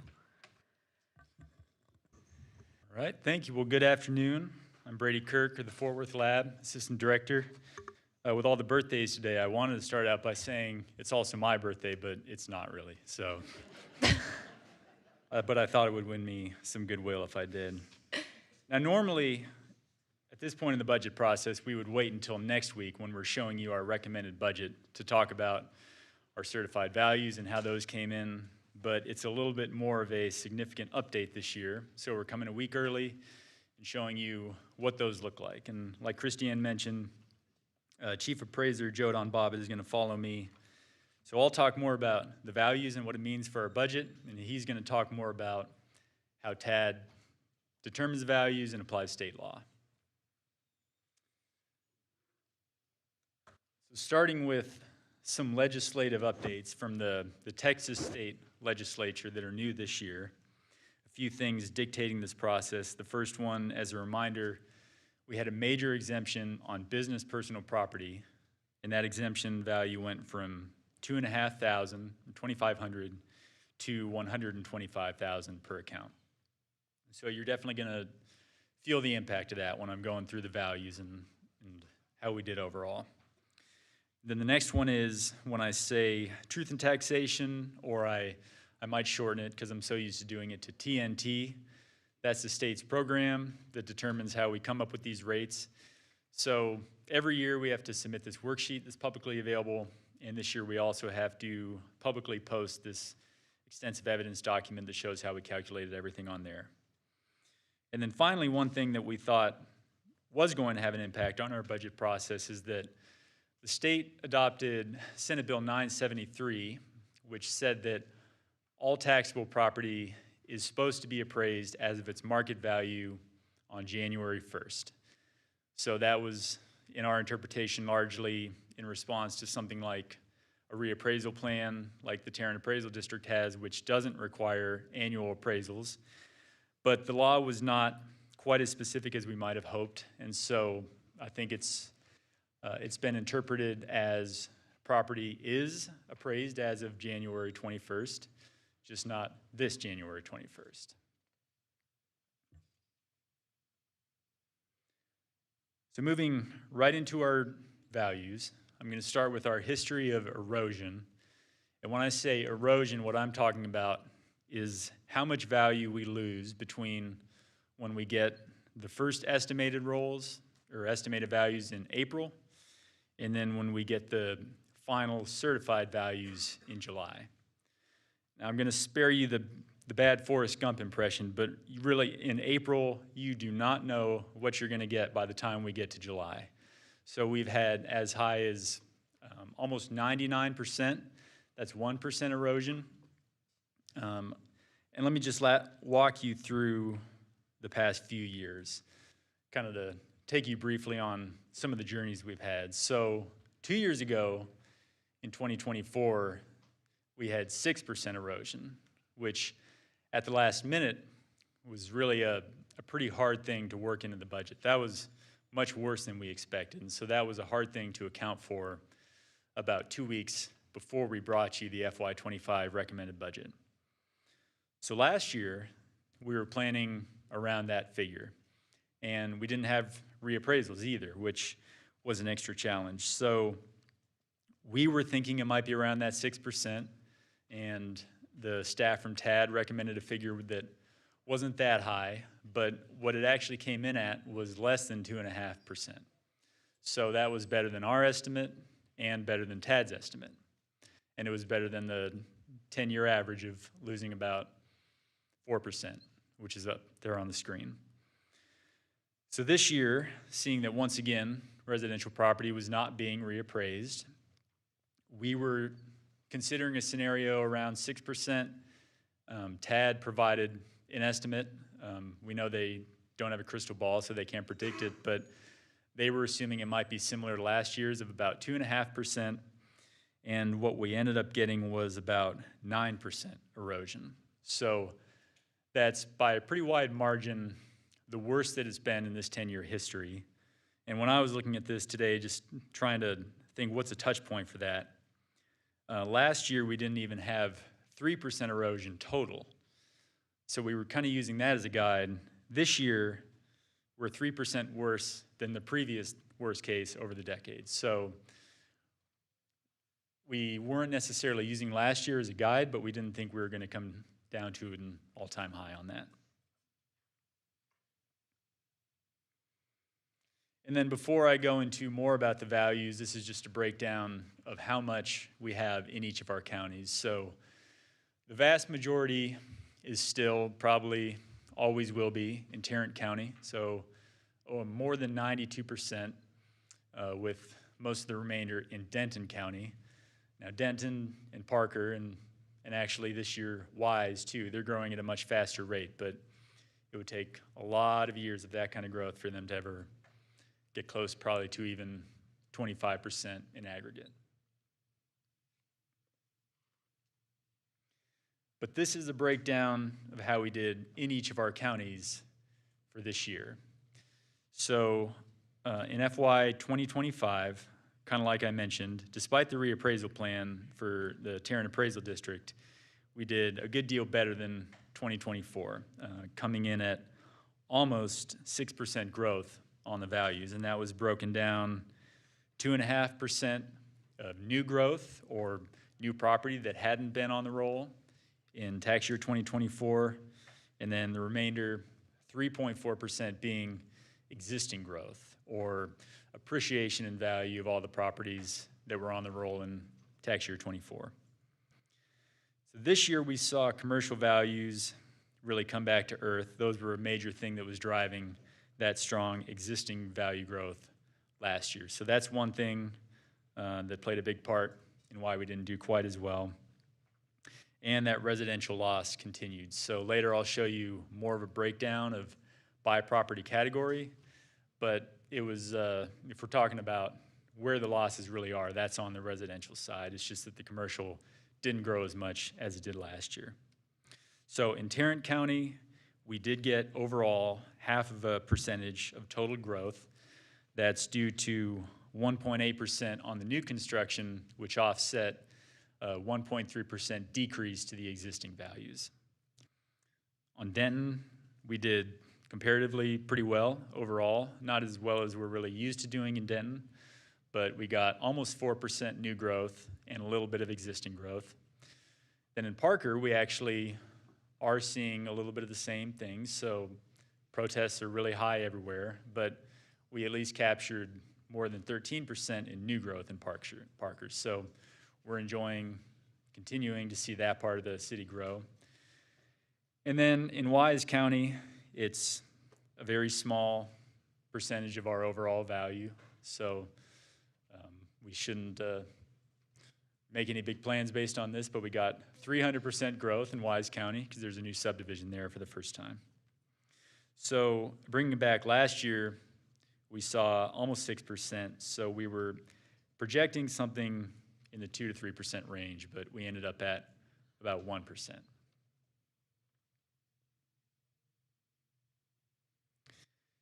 And then this is kind of a technical point, so I won't spend too much time on it.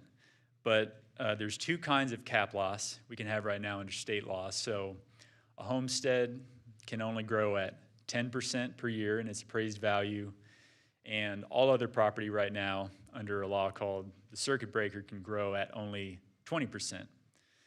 So last year you saw the homestead cap loss come down by $2.6 billion. And that was really a nice thing for us, that even though residential properties were not reappraised, we still got some growth on them because some of them had not caught up to their market value. So we didn't think we were going to get the whole $2.3 billion this year, but we thought maybe we might get another half of that much, and we didn't really get any, maybe $100 million. So that was something that helped us last year that was not available this year.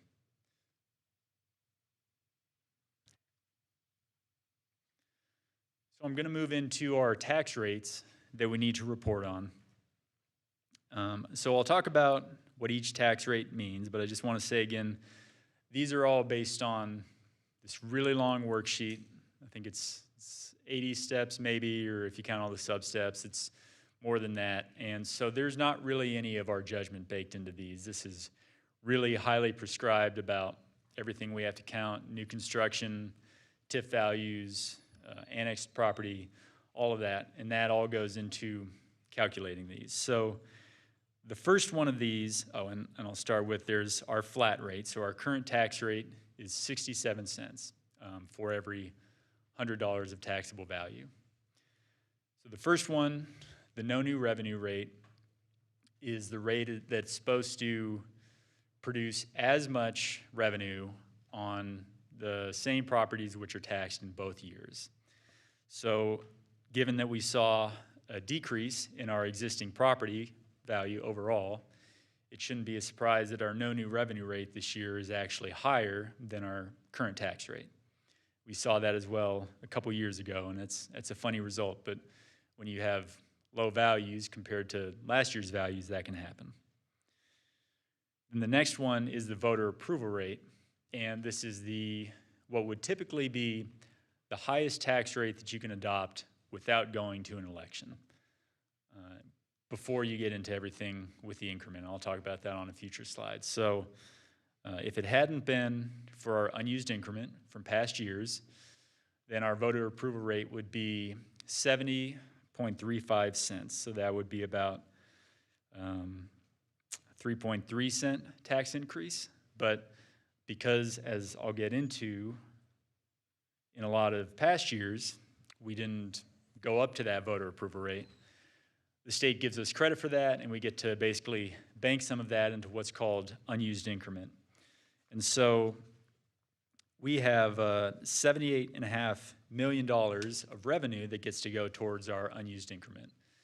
And so 2023, we came in a little bit underneath that voter approval rate. And then that's fiscal year 24 is tax year 23.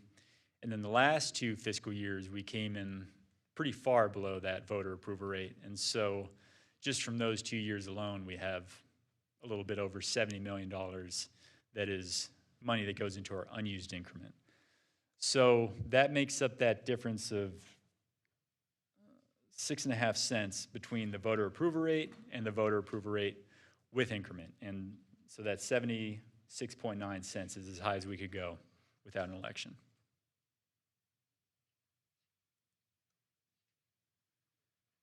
So I'm going to shift now a little bit from just the city side and the value side into a little bit more of the resident and the property owner perspective here. So what I'm showing on this slide is average single-family home values in Tarrant County as reported by TAD over the 5 fiscal years from FY23 through FY27. And we're using average of all single-family homes here, but we see a similar effect if we look at from last year to this year, the median home value. But if I just start from the top of this chart and go down, the top line is the average market home value as defined by Tarrant Appraisal District. And Jodan is going to include in his slides that this is not necessarily equivalent to the home's true market value if it was going to sell on the open market. But I'm including this because this is the one number that is really, when you talk about the discretion of the appraisal district, this is the one number that the TAD defines, and then everything else is applying state law and exemptions. So after that, after all exemptions are applied, you get to the average net taxable value of the home. And then when you multiply that, divided by 100 times the tax rate, you get to the city tax bill that the owner of that typical average home would pay. So if you look at, if we stuck with just what our current tax rate is, and you look at that big drop from almost $245,000 to $229,000 this year, that means the average home would be paying, and the city would be receiving for all the services it has to provide, about $103 less than it would have this fiscal year. So in FY27, getting $100 less on a typical single-family home than in FY26. And that's actually lower than any of those other fiscal years if you just look at what our tax rate has been and what average home values have done over that period. So if you were just to keep it flat and say that somebody is going to pay, and I know it's the average, it's the typical person, so nobody's really the average, but if the average person had the same tax bill, FY27 as FY26, that would be about a 4.5 cent tax rate increase, and they would pay the same thing. And also, just knowing that the general cost of things goes up, cost of city services goes up, we're looking at what would have happened with inflation on these, so that keeping the value or the tax bill flat from last year, that is still below any inflation-adjusted figure from previous years.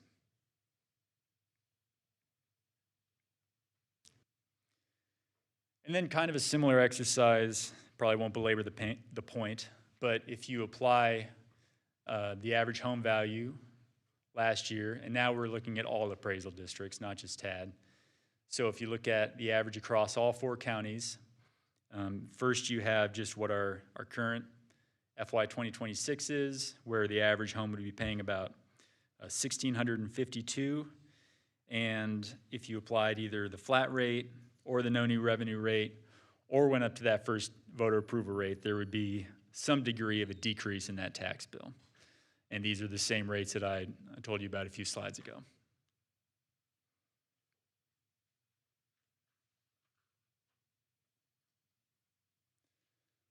Moving in now, I'm showing you some revenue scenarios, once again for those same tax rates. And we've got both the general fund, which is those lines in the middle, and then also the general debt service fund and how we're doing on there. So at a flat rate, based on this year's values, we would be collecting quite a bit less revenue in FY 2027 on property taxes than we would have in FY 2026. And that's the case, once again, whether you look at the flat rate or the no new revenue rate. If you went up to that voter approval rate, you would be getting some degree of a revenue budget increase. And then if you went all the way up to the legal limit, up to that almost 77 cents, you would have quite a bit more money to do something with. But for every penny that you would consider adjusting that rate by, that tends to be roughly $11.4 million of revenue. And also just to benchmark it, we'll come back to the number you may have in mind, but when we previously presented to you what our scenario was, we thought we might hit, the property tax budget at that time was about $651.5 million. So, and that was at a flat rate assumption. So the current flat rate is about $27 to $28 million less than that, based on how values came in.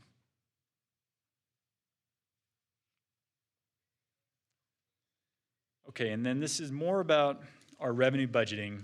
And so when you look at this, if you're following along and you're really paying close attention, you probably saw we are talking about roughly 1%, not quite 1% in value growth, but I'm telling you here that at a flat rate, we would be budgeting much less money in FY27 than in FY26. And I want to tell you why that is.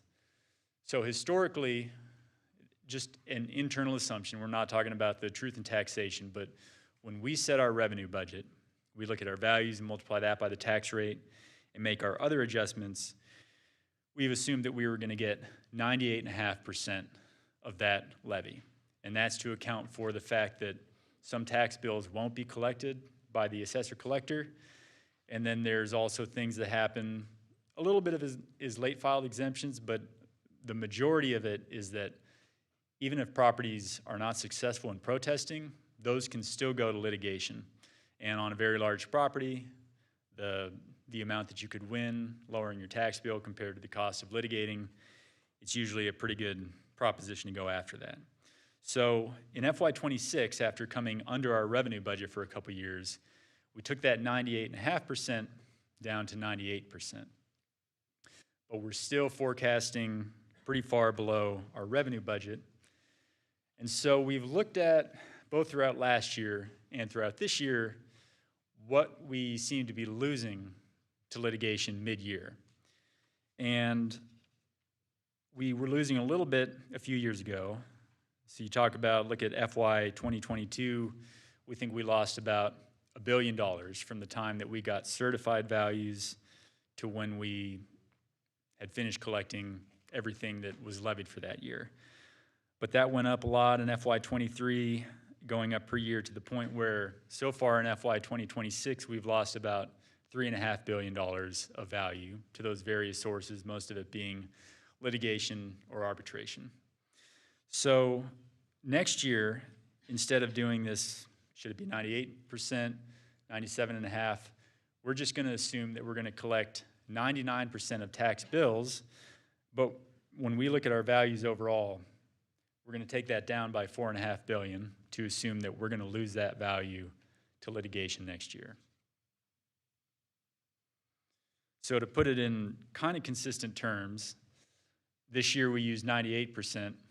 That $4.5 billion plus the 99% collection assumption is the same as if we were using about 95.6%. So it's essentially saying we're going to come down another 2.4% from what our assumption was this year. This type of erosion is the chief driver behind putting in the hiring freeze and stopping discretionary funding, because we're going to be $10 million short. So now that we know this is more of what we can project going forward, that's why we're changing our projections to this type of assumptions.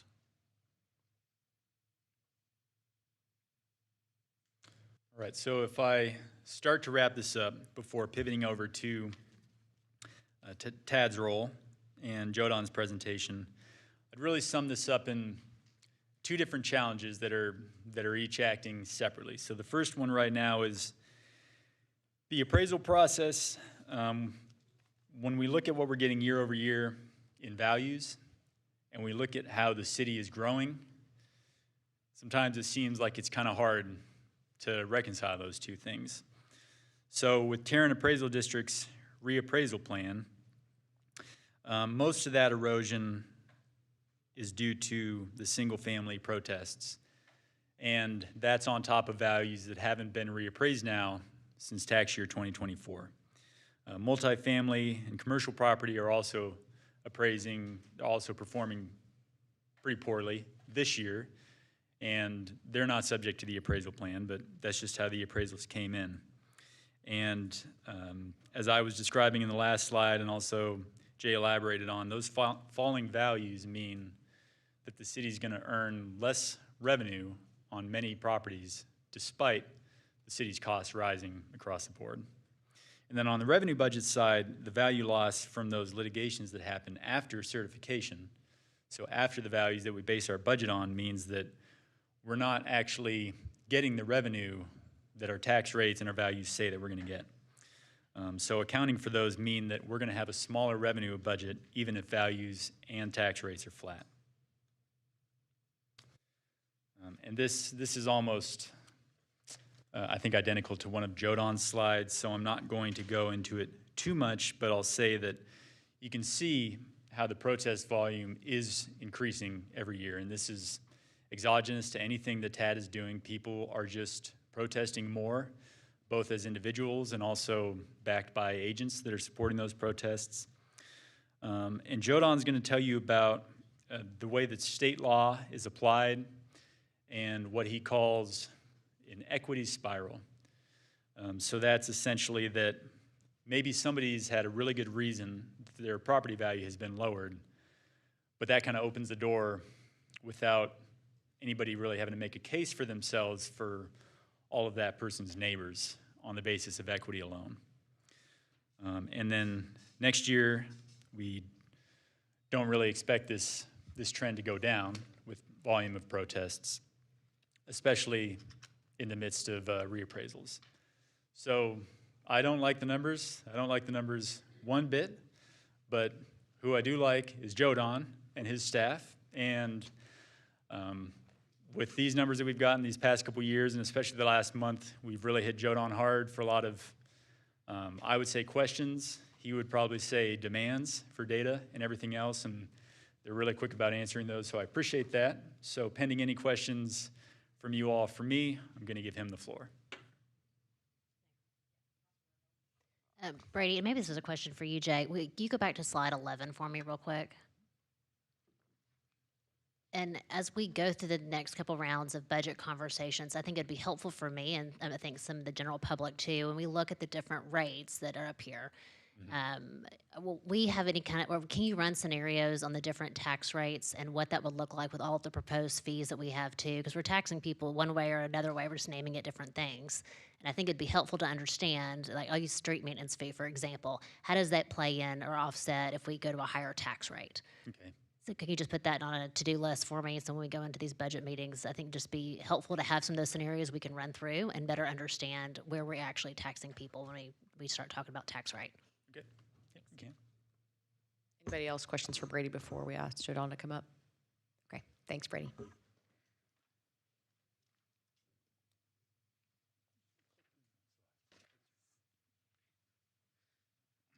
Good afternoon. My name is Jodan Bobbitt. I'm the Chief Appraiser for Tarrant Appraisal District. We could speak for this about appraisals for about a week, but I'm just going to try to go through these pretty quickly and let me know if you have any questions. So the history with Tarrant Appraisal District and all appraisal districts, prior to 1981, 1980, the city would have their own appraisal staff, the schools, the county, everybody had their own appraisal staff. They would appraise properties on their own, and the taxpayers would have to go around and argue with every entity and try to get their appraisal to what they thought was correct. The Pivotal bill combined all that into the appraisal district. We are the only ones allowed to have appraisers on staff now. So that is our primary function, is to determine the value for tax purposes. We do not do real estate appraisals. If you're buying a house, don't come talk to us. We only do tax appraisals, and we administer exemptions. Our primary focus is the tax appraisal, tax exemptions, certifying the roll that we just did, and providing service to the 73 entities. So y'all are our primary customers. The taxpayers are also customers, but y'all are our primary customers that we provide a product to.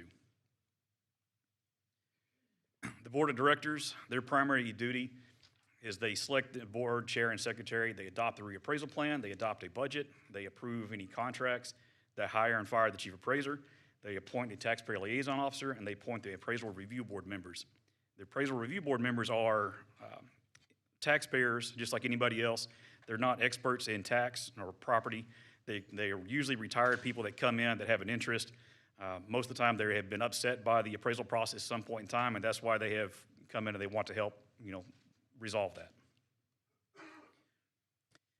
We are prohibited from communicating about certain things, so even with my board of directors, outside of a public meeting, they cannot speak to me regarding the values of properties as a whole or in general, or specifically. It has to be in a public meeting if we discuss values.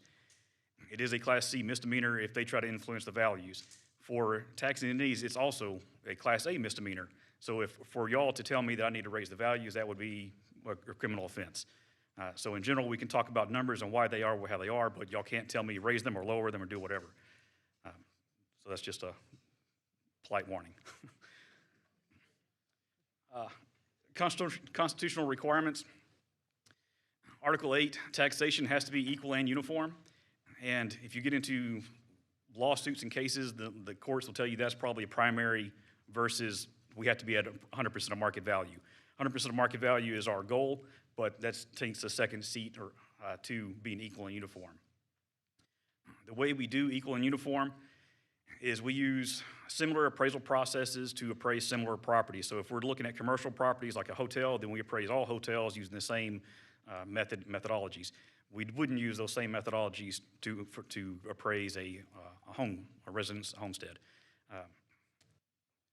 But if we are looking at homesteads or duplexes, we have to use the same methodology. The market value definition.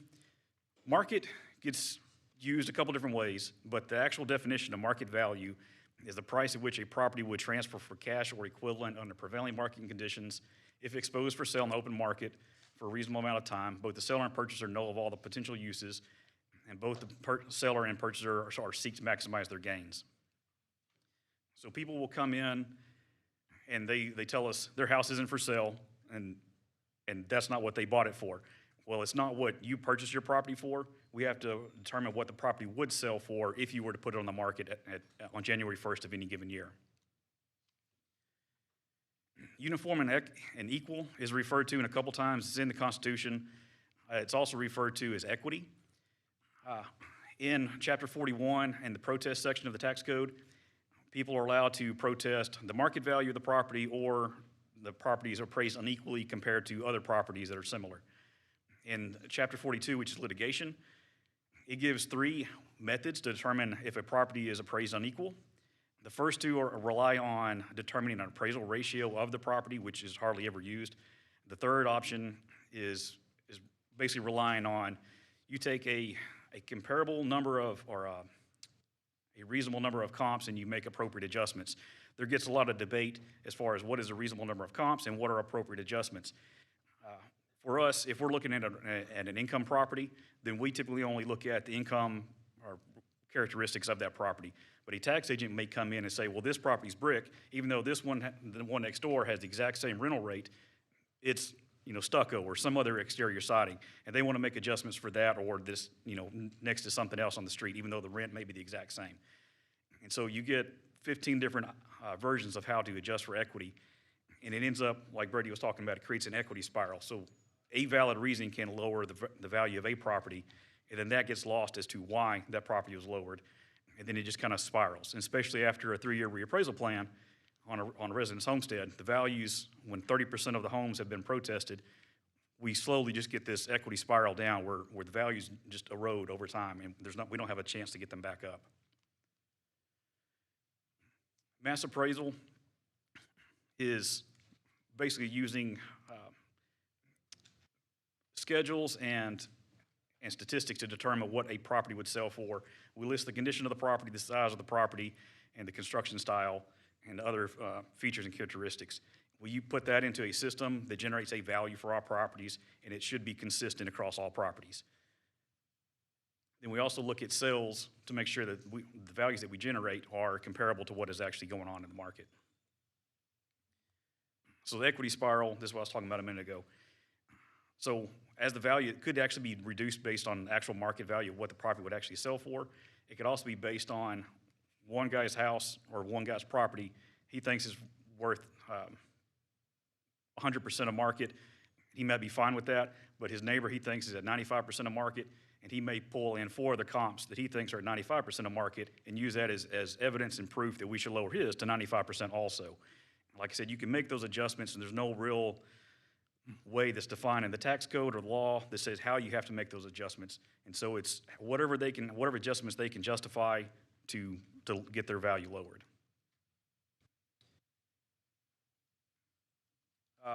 The last bullet on here, the litigation. So people come through, they do protests, and then they file either arbitration or litigation.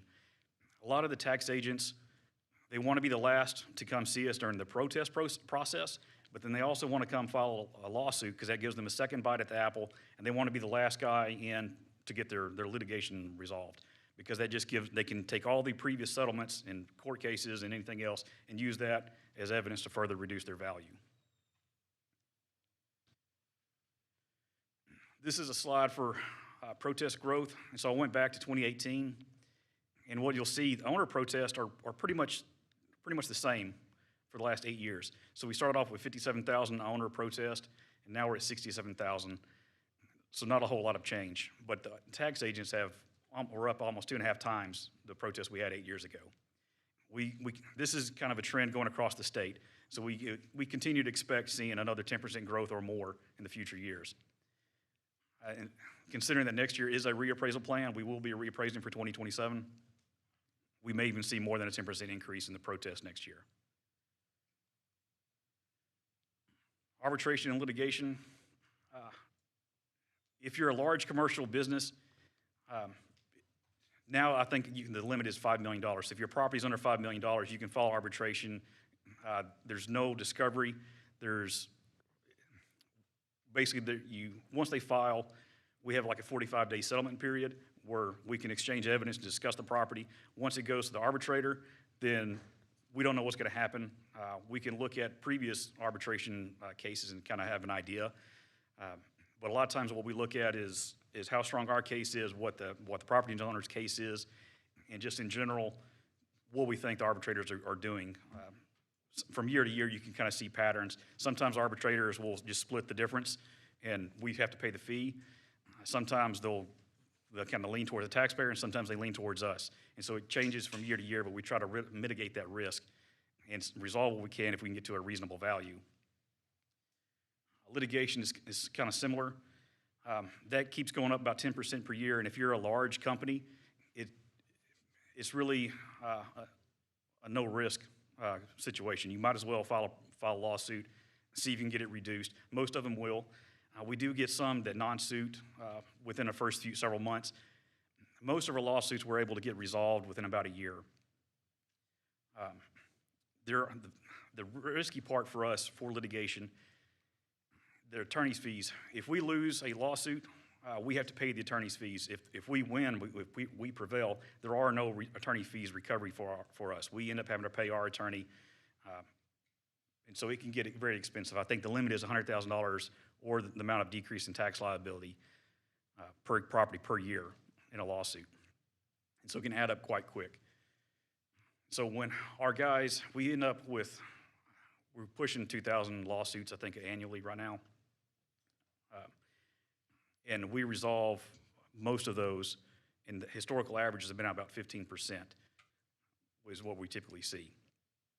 A lot of that is when if we actually have to go into a case and go before a jury, most people don't like us, and so we don't like our odds at a jury. So, we have to take that into account when we're trying to resolve these things. Market value is rarely, they usually fall under market value and equity. Those are the two things that they can file suit under. But market value is typically not what we hang our hat on or what they hang their hat on. They may know that the property is only 90% of market value, but they still, it's not that the value is wrong. They don't want to pay the taxes. And so anything they can do to lower their tax liabilities is what they're after.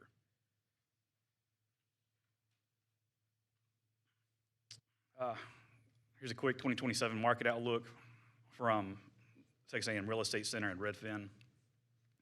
They're showing about a 2.3% decrease year over year. This is looking at our sales ratios. So right now, we have, these are all sale prices in the price range. And the total, we're about 15% low based on the current sales that are taking place right now. And so right off the bat, when we roll out our numbers in 2027, so next April, we expect to see about a 15% increase in our values when we reappraise. The homestead cap will protect the homeowners, the people that have a homestead exemption, and so they'll be capped at 10%. The circuit breaker that Brady mentioned, that expires this year, and so there won't be a circuit breaker going forward for 2027. The legislature could renew it, but I don't think they'll have a chance to get it renewed for this tax year in time.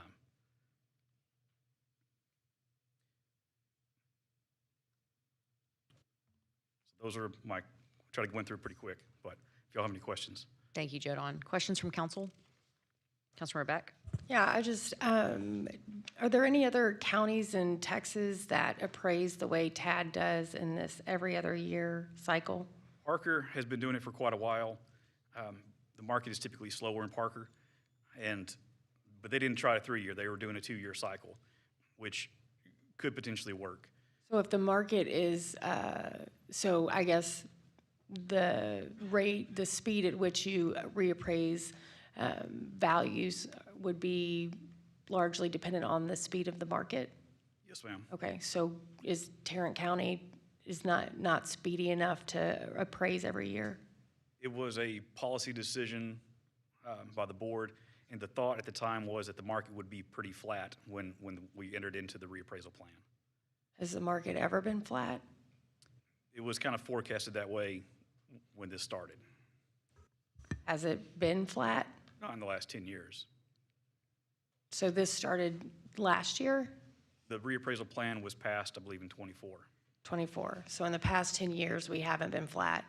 But in 24, we said we might be flat.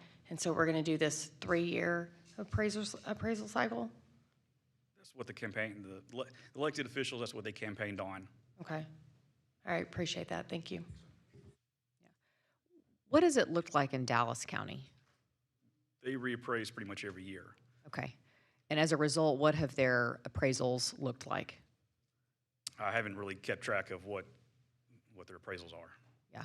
So maybe on city staff's part, Brady and your team, you can bring back some comparative data that'd be helpful for us to look at. Because candidly, DFW, the entire region, and candidly, maybe Collin County as well, it's not just Parker County, we're all growing, and it would be helpful for us to have some context as we discuss this with other elected leaders at the county level and how it's impacting cities. Yeah. Any other questions for Joe Don at this time? No? Okay. Thank you very much for coming. We appreciate you staying today. Yes, ma'am. Thank y'all. Yes, thank you. Great presentation.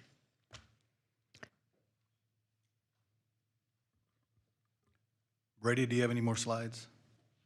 Or are we done? Christiane?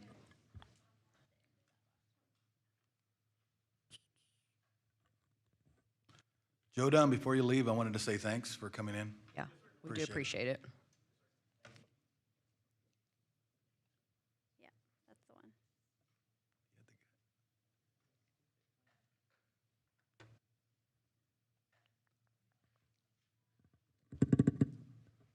I believe we have one more slide. Yes, there it is. Right, and Jay, I'll let you take this bit of a reminder about where we're going into next week. Yes. So this is just a summary. One of the reasons we did this, because it is a completely different change. One of the, as Brady mentioned, one of the things that's happening is as in his job, trying to project revenues on the properties tax side has become extremely difficult. Because of the changes that are in place, we don't have any history. And so, you always try to be conservative. We thought we were conservative. Like you mentioned, we went with a higher number and we were still off. And you'll see the net impact of an additional almost $28 million shortfall in revenue is what we're projecting. So we wanted to do this because when we left back in June, we were showing that $49 million number as our shortfall of what we're trying to balance the budget to. That's now the almost $77 million number. So we just I wanted to get kind of level set both with you all, the media and the public, we're coming off of that as we go into next week's presentation on the proposed budget.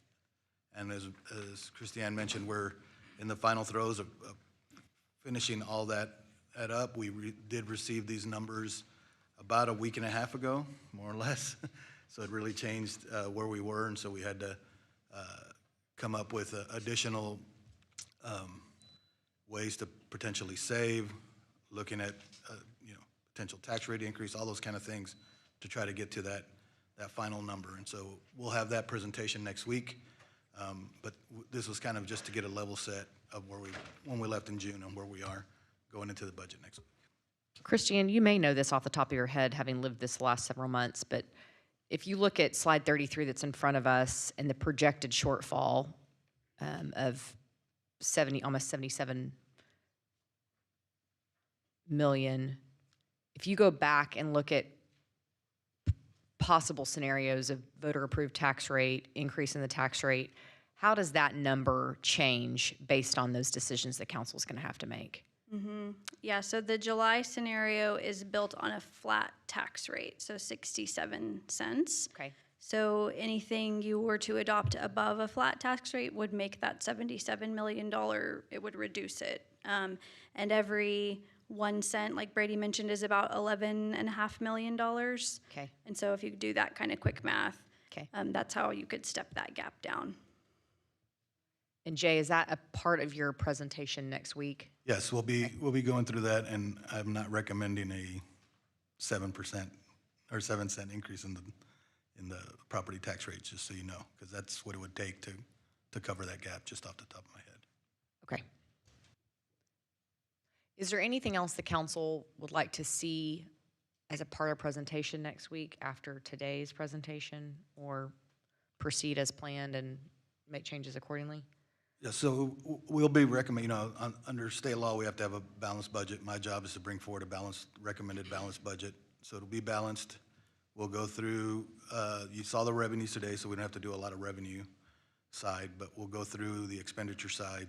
We'll show how it's balanced, and then talk about the impacts on the various departments and what those are as we go forward and on what I'm recommending. Of course, the council at the end of the day has the discretion to give guidance and provide feedback on where you'd like to see things changed, whether it's more reductions, additional tax rate increase, those kind of things. And so we'll go through that process, and I'm sure I'm going to hear feedback where you'll say, well, I don't like the fact that was eliminated, or why didn't you eliminate that versus this? So we'll go through all those things. We did add an additional work session on the 21st in the morning, back in mid-July. Actually, when we first started getting an inkling that this was going to happen.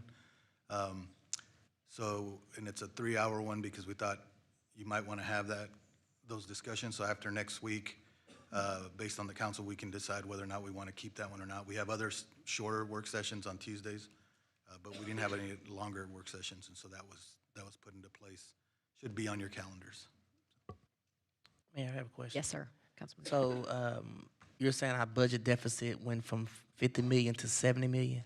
78 million. 78 million. Okay. Based on the revenues that you just saw coming in lower. And with a flat tax rate. Right. Flat tax. And what you're going to propose next week, when will we have access to that? On Tuesday, we'll be doing the presentation. And Do you usually send that out to us in advance? yeah, we don't on the budget because it'll show all that info, and we'll start having all the questions or the media asking for information before we have a chance to have the discussions with you all, right? But we'll go through it and then provide all the details and all the sheets. That's typically how we do it. Or else you have articles that will be put out without any context. And Jay, I'm sorry.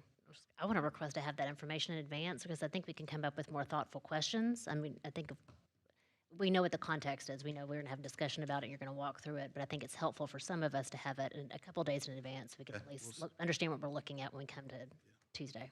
Yeah, that's why I was walking with. we're still trying to also finalize the presentation. As I mentioned, we're still getting everything together. So I'll try to provide it to you no later than Monday morning. That would be helpful.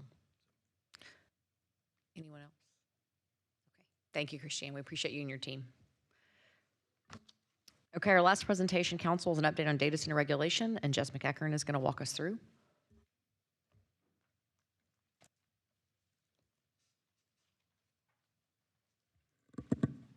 All right, Mayor and Council. Well, this is a very shortened presentation now from what we originally planned. I'm going to walk you through the timeline of where we got to so far. And then yesterday, Governor Abbott issued a directive to the Public Utility Commission of Texas and to ERCOT. And so I'm going to talk about that and just give you kind of an update. So on your slide here, you see a timeline and update of the overall process of how we got to where we are at this point. In March, you expressed an interest in having staff study data center developments and bring back to you any recommended regulation changes that we deemed appropriate. So we started that effort in mid-March. We worked extensively throughout the months of April and May in a ton of research, looking at every publication we could get our hands on, looking at the state laws, watching the ERCOT large load process. Even though we do not have any regulatory authority in the electric grid, we know that that is very much a part of the conversation and concerns. We've been tracking many other cities, predominantly here in Texas, but also outside of Texas as well, to see what regulations other cities are putting into place or even what they're considering. There have been a number of cities who have taken up this same topic and decided either not to act or decided to go back to the drawing board and keep evaluating. So we're really watching the pulse of everything that is happening right now in our area and outside. So on June 2nd, we presented to you our staff's recommended proposal for regulatory changes regarding data center developments. I'm not going to go through that again here. You have that presentation. And so we went through that, and Council, you had asked us to engage the public more. So starting that night of work session, we launched a public survey where we asked people to weigh in and give us their feedback on the proposed regulations. We did receive a number of survey responses to that. We received almost 1,500 survey responses online. And we will bring that back to you in a future date to go over those responses. We also held an open house here at City Hall on June 30th. We were very appreciative. Not only did our staff attend that open house to engage with the public, but also we had Tarrant Regional Water District here to talk about the water resources and the water supply. They were a very popular table. And then we were extremely pleased. We also had staff members from the Public Utility Commission of Texas that participated, and they had a booth here. And so we were very appreciative of all of those people that participated. We also received 110 written responses to our questions about the proposed regulations at that open house as well. And again, we'll bring that back to you.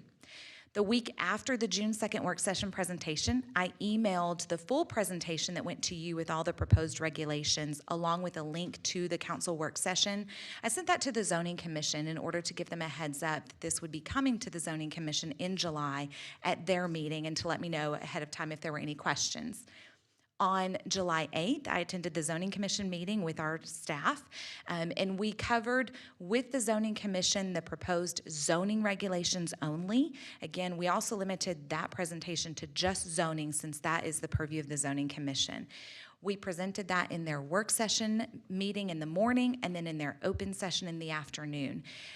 The Zoning Commission heard a lot of great commentary from the public, a lot of the same themes that we are seeing in all of the survey responses and that we saw just throughout the time of our research onto the topic. The Zoning Commission agreed that we need stronger regulations, but they did not come to a point of consensus.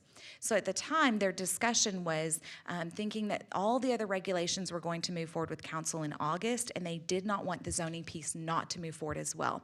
So they voted to deny the regulations, knowing though in their mind that that would still move them forward for council to be able to adopt those regulations with everything else as we originally intended on August 11th. the day after zoning commission, I think it was the day after, maybe 2 days after. Later that week, though, we received notice from the majority of council that there was a desire to explore the moratorium process and to not act yet on adopting those regulations. So we took those regulations off the planned agenda for August 11th, and instead we started talking about and looking at what does a moratorium process look like. So that's kind of where we are to date and thus far.